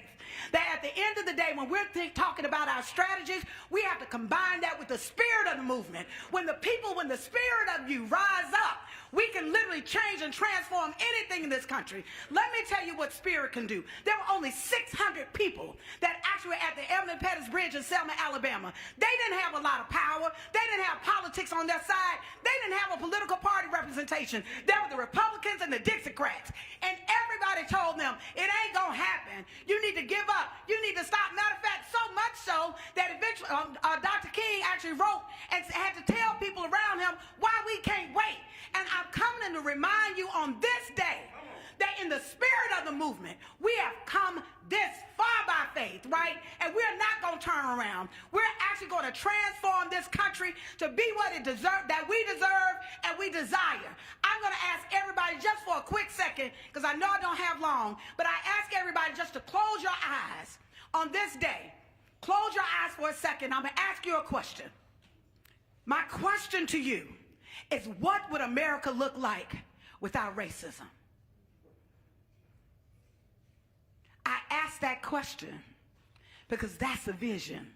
That's the vision that I'm standing on and that I believe in. At the end of the day, aren't we tired of the lies? Aren't we tired of being divisive? Aren't we tired of folks being in position of power while the rest and the masses of us want something? What do we want? We all want a better life for our children. We all want quality education. We all want health care. We all want to be treated with dignity and respect. So I stand today on this podium in the spirit of the movement. And in the spirit of the movement, when you combine that with strategy, you can't lose. And so I want to remind you of who we are and whose we are in this moment. We can win, you all. We can win. Don't listen to what the pundits say. Everything was pointing to, including the president in 1965, that they could not win. Yet they persisted, right? Because when you recognize that there's a greater power here, I do believe that there is a level of decency in Republicans in this country and Democrats in this country, people identify themselves as a Green Party and independent. There is enough of us to actually change the tide. I'm just asking you to stand up in this moment. Stand in integrity in this moment. Stand in the space of truth. Stand for the love of humanity. And I guarantee you, we can move beyond a transaction of a bill, and we can transform this America to be the America that is laid out in the Constitution. Thank you. We've come this far by faith, leaning on the Lord, and we will not turn around. Let the church say amen. Okay. Thank you, Latasha and Cliff. We can win.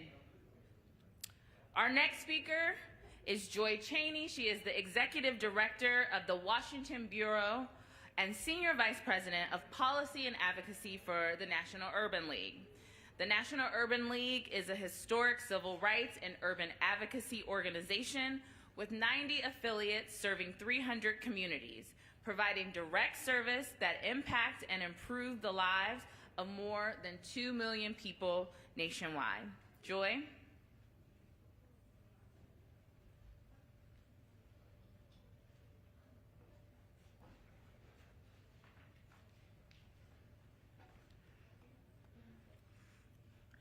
Protocol having been established, I want to thank the King family and the other organizers for inviting the National Urban League today.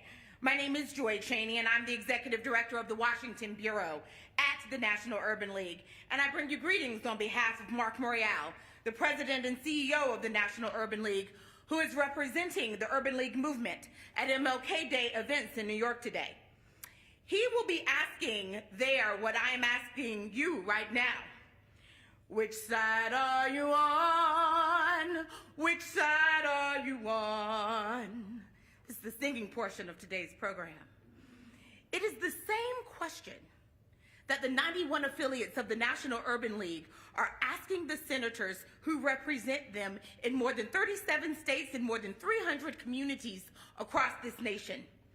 But because the National Urban League movement, through our young professionals and our guild members, span every state in this union, it is the same question. We are asking all senators, all 100, Republican, Democratic, Independent, Progressive, Conservative, and Moderate. Which side are you on? Which side are you on? It is the same question the president asked in Atlanta this past week. It is the same question that some feel is too hot, too divisive, too uncomfortable. But in the battle for our very democracy, it is the only question that really matters. Which side are you on? Which side are you on? It only feels uncomfortable because the stakes are so high, because the answer of which side you should be on is so clear. This isn't a minor matter upon which good people can disagree. When the question is, are you on the side of the right to vote for all Americans, or are you on the side of those who would block that right for political and cynical and, yes, racist reasons? There is only one legitimate answer. You have to be for the right to vote, the right upon which all other rights depend. We are a democracy. That doesn't exist fully if everyone doesn't have equal access to the franchise. So when we ask which side are you on, we are asking if you are on the side of America and of Americans. This isn't even about politics and gamesmanship. I'm sick of hearing that. I'm not here because I want one party or another to win. It's more important than that. It's more fundamental than that. If everyone can't vote, if people are cheated out of being able to have their voices heard, we all lose in a democracy. I'm here because I want everyone to have easy and equal access to the ballot box, to have the opportunity to be represented in the halls of power. Young people, old people, Black people, Latino people, Asian people, people with disabilities, people in rural America, people in urban America. Fight for the hearts and minds of voters. Fight about policy, but not about their very right to vote.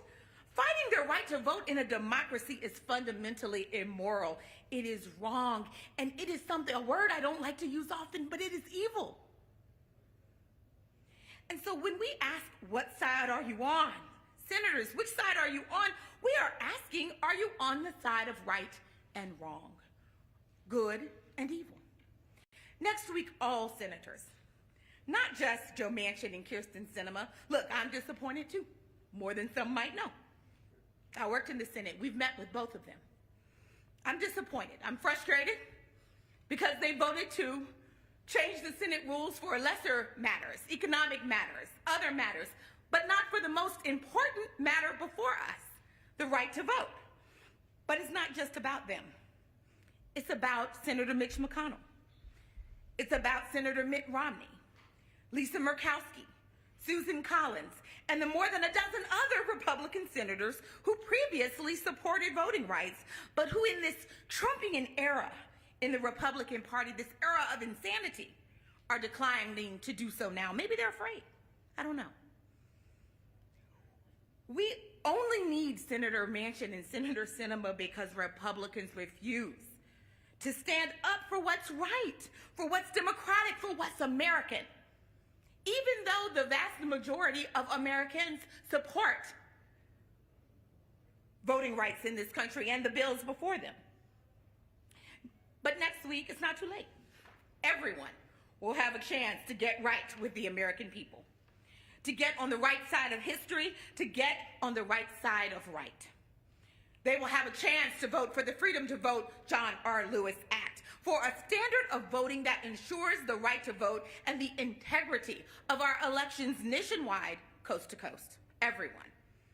So let's get around to the filibuster and let's get on to the bill.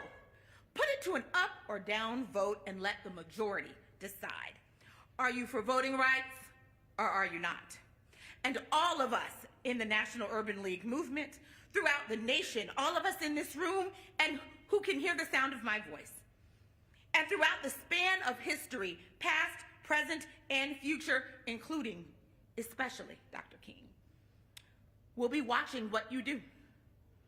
We speak with one voice in asking you, which side are you on? Which side are you on? Thank you.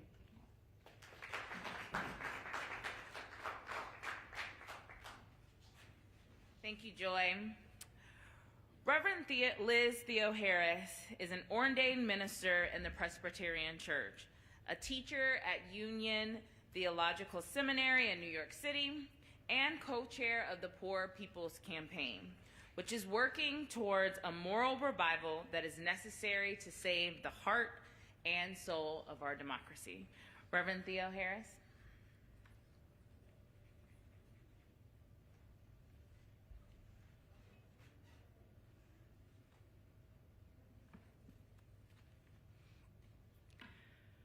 Reverend Dr. Martin Luther King Jr. celebrated his last birthday calling for immediate action to address racism, poverty, and militarism, drawing the connection between voting rights and economic justice, building a poor people's campaign. Today, there is no other way to honor Reverend Dr. King than to protect and expand voting rights, abolish the filibuster, raise wages, expand health care, and invest in our children and families. And as Yolanda Renee King said, to take action together. As Ashley said, my name is Reverend Dr. Liz Theo Harris. I'm the director of the Cairo Center and the co-chair alongside the Reverend Dr. William J. Barber II of the Poor People's Campaign, a national call for moral revival that is organizing poor and low-income people, moral leaders and activists of every age and race and religion and gender and geography in nearly every state of these yet-to-be United States. As Reverend Dr. King said just months before he was shot down, there is nothing wrong with a traffic law which says that you have to stop for a red light. But when a man is bleeding to death, the ambulance goes through those red lights at top speed. There is a fire raging now for the poor of this society. Disinherited people all over the world are bleeding to death from deep social and economic wounds. They need brigades of ambulance drivers who will have to ignore the red lights of the present system until the emergency is solved.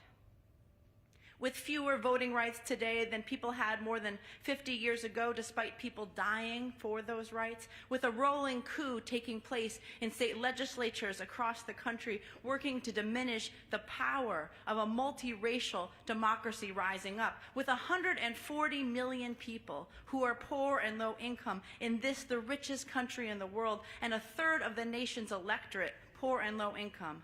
The nation is in desperate need of ambulance drivers who are prepared to run through the red lights of the present system, to protect voting rights, to abolish the filibuster, to invest in the infrastructure of our democracy and our daily lives. We must run through the red lights of closed polling places and redistricting and all forms of voter suppression. We must run through the red lights of poverty and homelessness and low wages and unemployment and abandonment in the midst of abundance. The red lights of senators who would rather listen to their wealthy corporate donors than to the demands of the people. Yes, we as a people, from the hood to the holler, from the Bronx to the border, from the California coast to the Carolinas, today on MLK Day and every day, are signing up to be ambulance drivers, readying ourselves to save the heart and soul of our democracy. We're going to push to pass voting rights, establish DC statehood, and end the filibuster, but we will not stop there. We're going to litigate in the courts and push in the legislature and engage in moral direct action in the streets to defend this democracy, to promote economic justice, to save the earth, to demilitarize our communities, to confront Christian nationalism, and to lift, lift, lift from the bottom so that everybody can rise. And we'll be here in DC on June 18th for a Poor People and Low-Wage Workers Assembly, a moral march on Washington and to the polls as we continue to build power. As poor and impacted leaders in states across the country have been saying, our deadline is victory. Let's move forward together and not one step back. Thank you.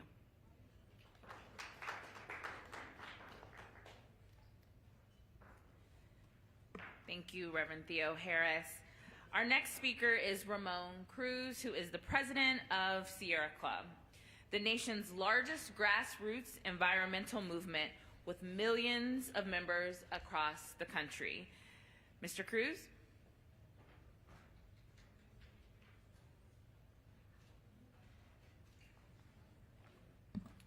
Thank you. Thank you very much for the invitation to be here today. My name is Ramon Cruz, and I'm the president of the Sierra Club, the nation's oldest and largest environmental organization. And I'm honored to share a podium with the King family, Speaker Pelosi, and other allies in our shared fight for justice. On behalf of the millions of our members and supporters, we urge the Senate to honor Dr. King's legacy by protecting our democracy and the freedom to vote. There is no excuse for the Senate to delay passing the Freedom to Vote John R. Lewis Act even one more day. You may ask why there is an environmental organization here today. Well, we know that voting rights are environmental rights, are justice rights, are human rights. As a Puerto Riqueño, I know firsthand how a lack of democracy paves the way toward environmental destruction and negligence.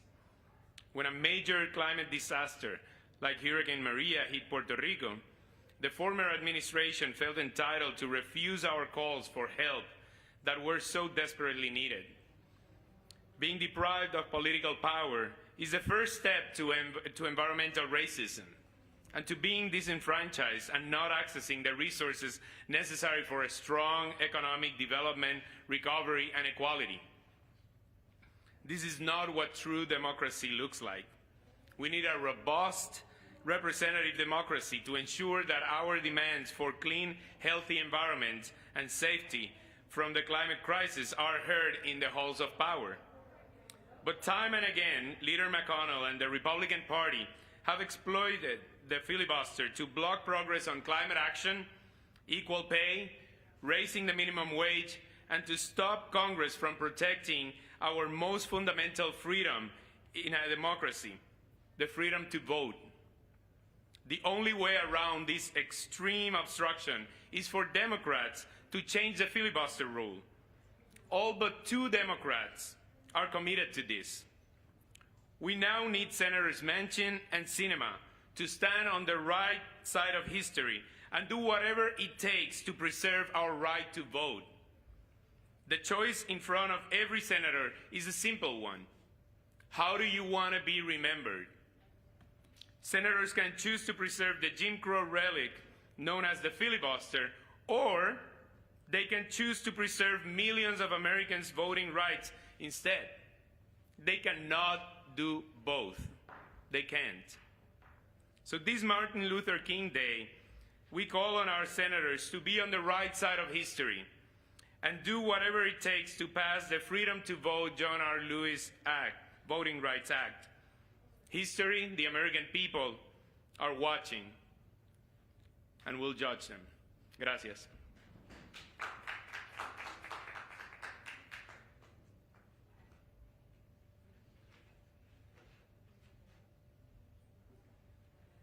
Next, we have Stephanie Young, Executive Director of When We All Vote, a national nonpartisan initiative on a mission to change the culture around voting and increase participation in democracy. Stephanie?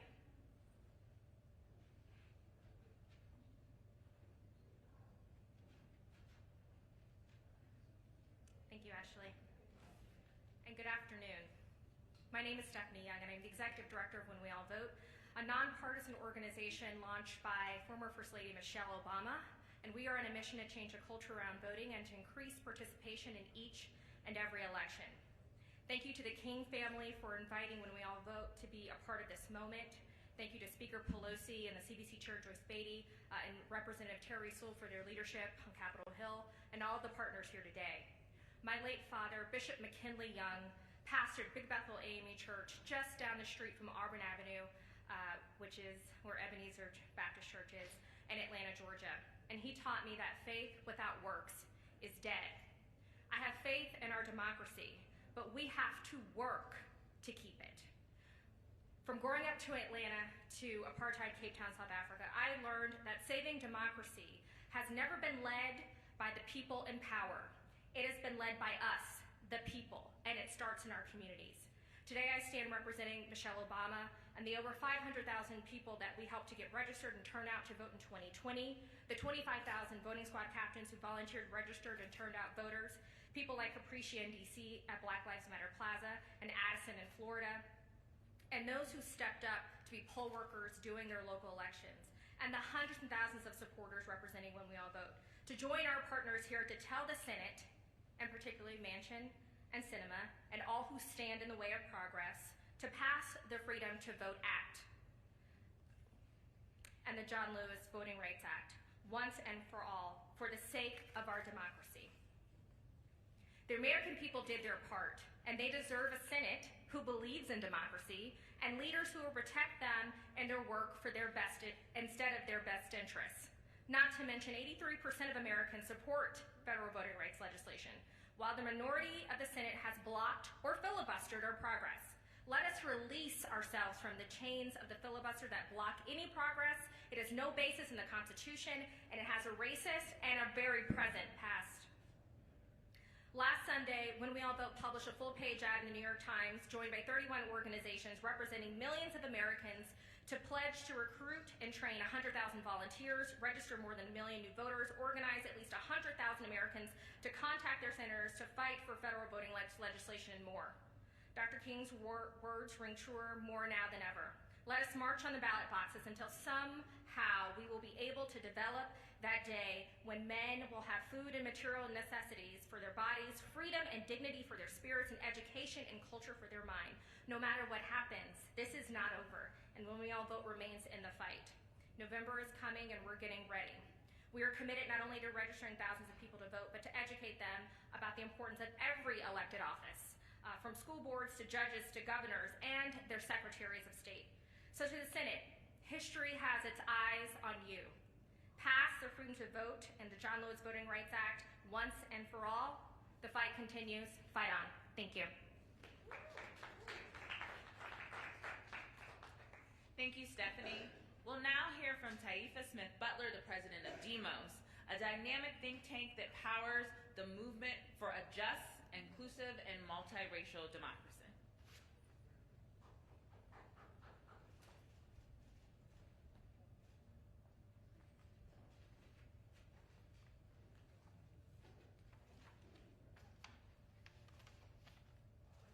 Good afternoon. First, I would like to give honor to the King family and to Dr. King's legacy that lives on in the Drum Major Institute and in many of you. As it's been said, my name is Taifa Smith Butler, and I am pleased to represent DEMOS, a think tank that is focused on advancing and building a just, inclusive, multiracial democracy and economy. And we do that by centering racial equity and the voices and the lives of Black and brown people in this country who have been historically excluded. In the faith tradition that I'm in, I'm reminded of a song, since Latasha has already sung today. Been running with Jesus a long time, and I'm not tired yet. And we've been talking about voting rights a long time today, and I'm not tired yet. And as I stand here today near the end of this program to amplify and echo the need for us to not celebrate Dr. King's legacy while states around this country legislate voter suppression in the form of these laws that we've seen over the last year. We cannot allow them to do this unchecked, unaccountable, and unabashed like this is normal. I mean, really, what kind of gaslighting is going on here? We must stand firm, as I come today from Georgia, representing the movement leaders who fought to register and expand our electorate, to motivate and energize people to not only show up at the polls, but believe that their civic duty and their power could make a difference. And when it did make a difference, when Georgia showed up and elected our first Black senator, our first Jewish senator, lawmakers in Georgia then choose to change the rules. They rewrite the rules to make it so that it's criminal to provide food and water to people standing in long lines. They changed the rules to make it so that there's less drop boxes and shorter hours, I should say. They're rewriting the rules, and it is not about rules, it is about power, and it is about control. And I'm excited today that we are here to demonstrate people power. And so, as you know, it is not just Georgia. You've heard it all day today. It's Texas, it's Florida, where they are banning mail-in ballots unless, or actually laws that ban mail-in ballots unless voters specifically request one. It's laws in 19 states across this country that are chipping away at the very foundation of our democracy.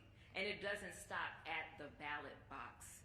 We have to understand that these efforts to also undermine our ability to show up and protest and our freedom of voice is at risk.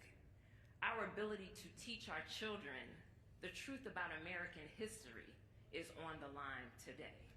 Make no mistake, there is a coordinated, systematic effort, state by state, to attack the fundamental right to vote today. And that attack warrants immediate federal action. My Shiro, Shirley Chisholm, said, "You don't make progress standing on the sidelines whimpering and complaining.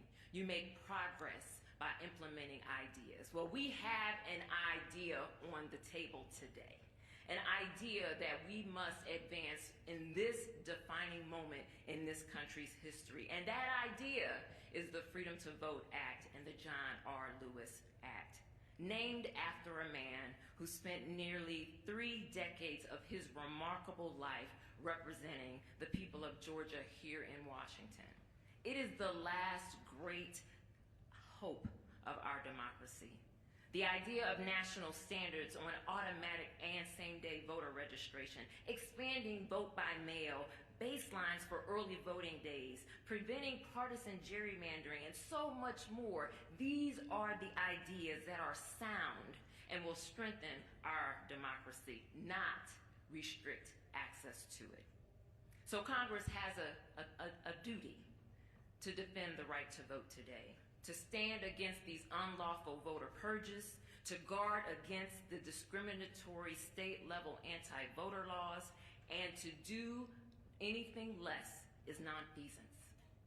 I can think of no better way that Congress can honor Dr. Martin Luther King Jr., who called for justice, equality, and spoke about the fierce urgency of now, than to act on these bills today, tomorrow, this week, now. And unless and until they do, we cannot back down. And we'll be talking about voting rights for a long time, and we're not tired yet. Thank you.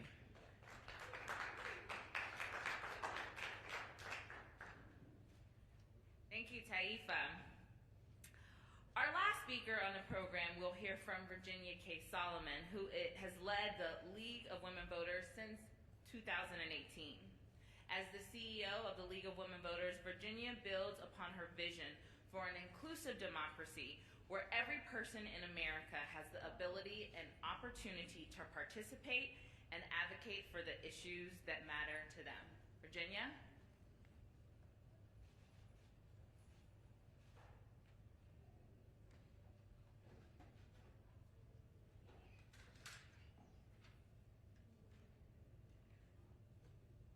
Good afternoon. I know everyone's been here for some time, so thank you. I want to give a special thanks to the King family for bringing us together and for sharing their father's legacy with us today. We're gathered here as a community to pay tribute to a man who dedicated his life to service and justice for all. And it is in his footsteps that the fight for voting rights continues. See, we wish we didn't have to be here. Let's make it clear, we don't want to have to be here today. But we must. Because we have a Senate that refuses to pass bipartisan voting rights legislation. And in absence of that bipartisanship, we have two senators who are refusing to remove the filibuster as a barrier to this legislation. So now we find ourselves in a historic moment that will define the future of America. Will we become an autocracy, or will we remain a democracy? A recent Quinnipiac poll said that 6 out of 10 Americans believe that our democracy is on the brink of collapse. And there's good reason for that. We have seen our Capitol attacked in an attempt to overturn a free and fair election. We've heard lies spewed in order to sow seeds of distrust. We've seen threats of harm to election workers.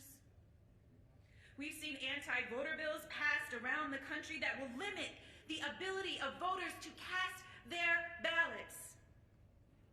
And we've seen gerrymandered districts all throughout the country, ensuring that Black and brown voters' votes will not matter. So these threats, they are real to the future of America. These aren't fake.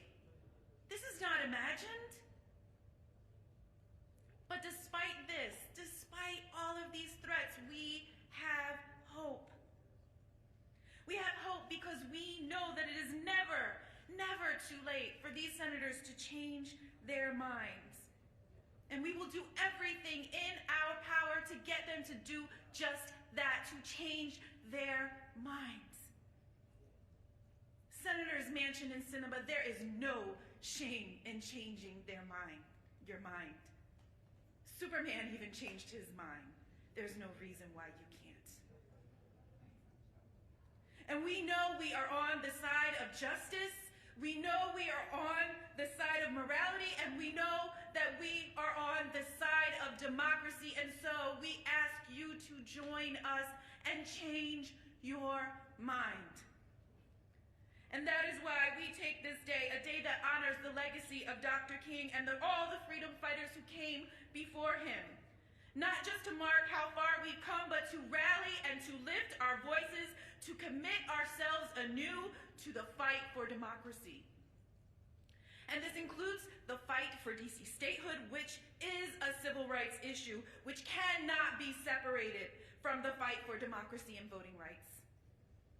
Congressman John Lewis, he said that democracy is not a state, it is an act. And when we gather together as we have today, when we protest, when we advocate, when we vote, we are performing the act of democracy in action. Do you want to know what democracy looks like? This gathering today, the people here today, the actions and the deeds that people engage in today, this is what democracy looks like. We are not a nation of naysayers, and the folks who came here today are not alarmists, nor are we part of the Democratic Party, at least the activists here. We are a movement of believers and doers.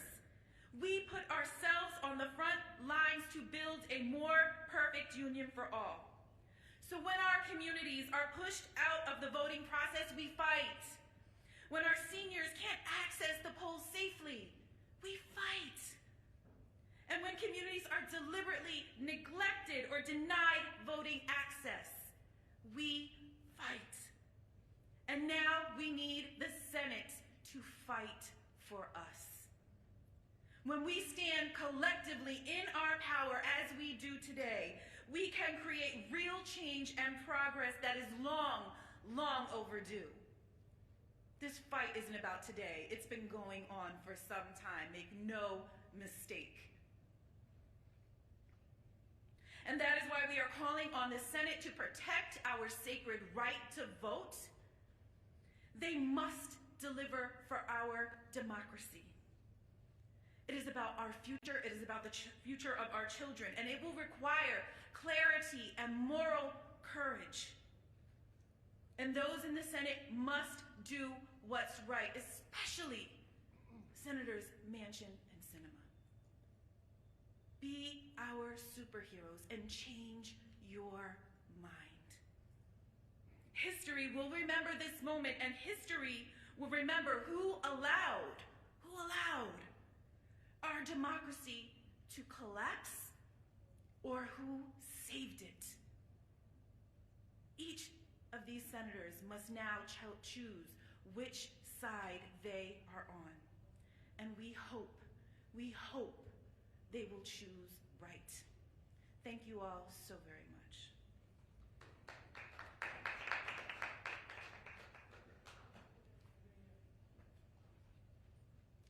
Thank you, Virginia. Now, for the press in the room, we are going to take 3 or 4 questions from the King family, so they will join us back on stage for a short question and answer portion.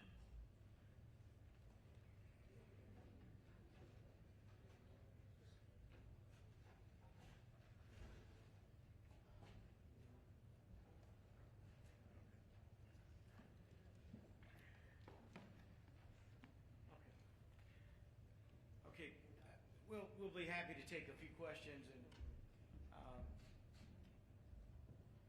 I'll let Joel identify whomever. If you state who you are, please, just so we know. Okay, I heard CNN, but I don't see. Hi, thank you. If the Senate does not pass this, what is your next step? What's the next step? Well, today our focus is getting the nation galvanized, and we'll have to see what happens. A lot has gone on here and across across the nation today. And so none of us know what the outcome is, but what we know is our focus is today.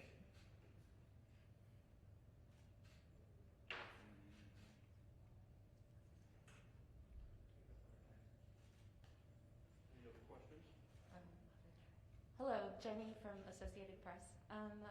How can we galvanize the young people across the country for activism this week if it doesn't pass tomorrow? What would your message be? Would you? Wait, the question is, how, like, if it doesn't pass tomorrow, how do we continue How do we activism? get these young people? Well, we're going to have to keep writing to our elected officials and keep planning and spreading messages of awareness and educating people. Just because something doesn't get done exactly how we want it to doesn't mean that you give up. You have to keep on going, and you have to have perseverance. And that's when the perseverance really comes in, and I think that's really a keen skill to being an activist. You have to learn how to persevere and keep on going and keep on going. So for young people who don't know what they're going to do if this bill does not pass, well, you have to keep going, keep on doing what you're doing.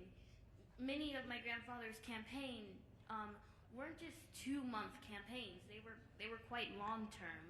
And so I think it's so important that you have perseverance and you have to use that as your guide. You have to use that as your blueprint and to keep doing what you're doing and having faith and hope.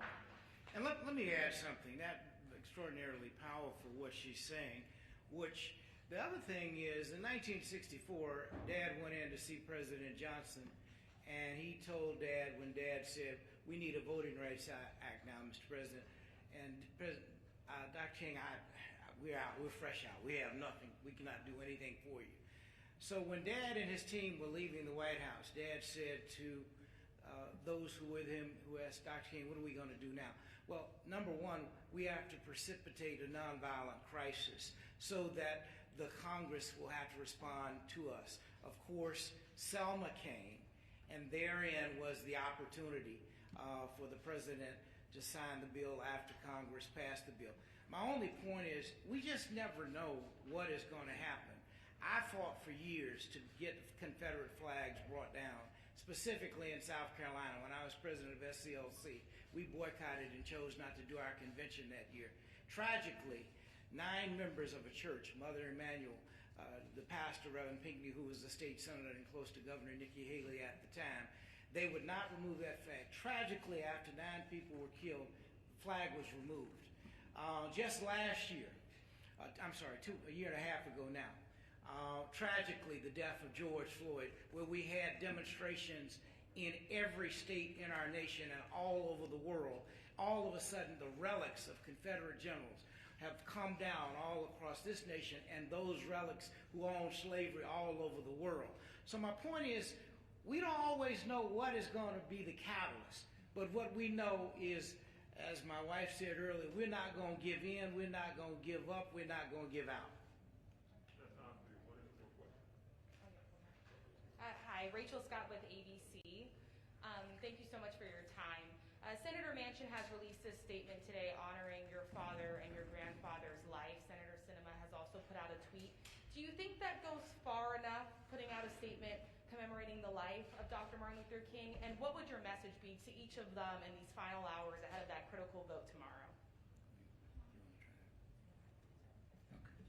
First of all, I would say that, it's kind of frustrating for people to be releasing statements and you really have not totally adhered to my father's ideals. My father not only gave his life, but he fought for the right to vote.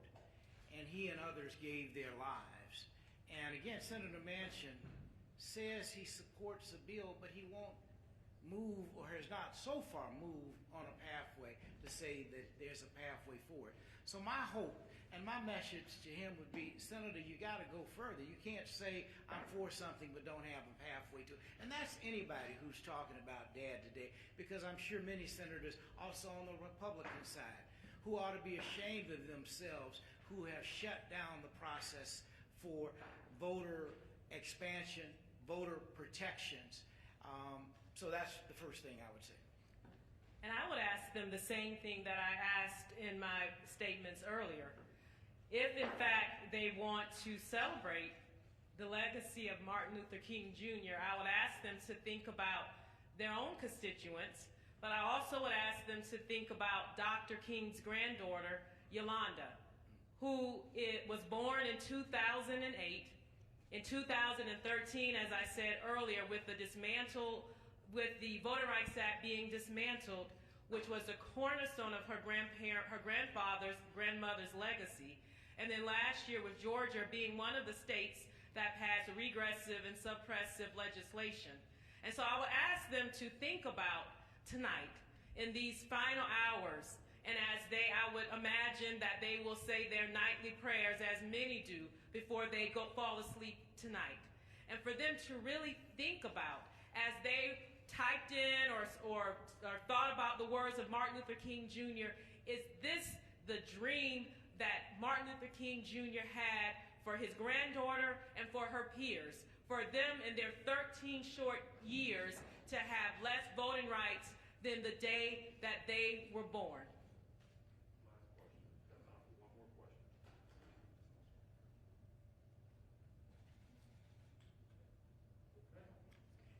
Thank you all so much. Thank you.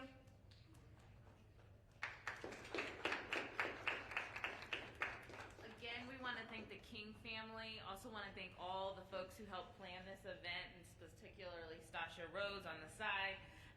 So much work goes to putting these efforts together. I want to thank all the speakers for joining us to mark today, MLK Day holiday, for an urgent call to action. As you heard today, tomorrow the U.S. Senate will take on voting rights legislation, and they need to hear from you all right now. Call your senators and visit deliverforvotingrights.com. That is deliverforvotingrights.com to find ways to take action to honor our civil rights giant, Dr. King. Thank you, everyone. That concludes our program.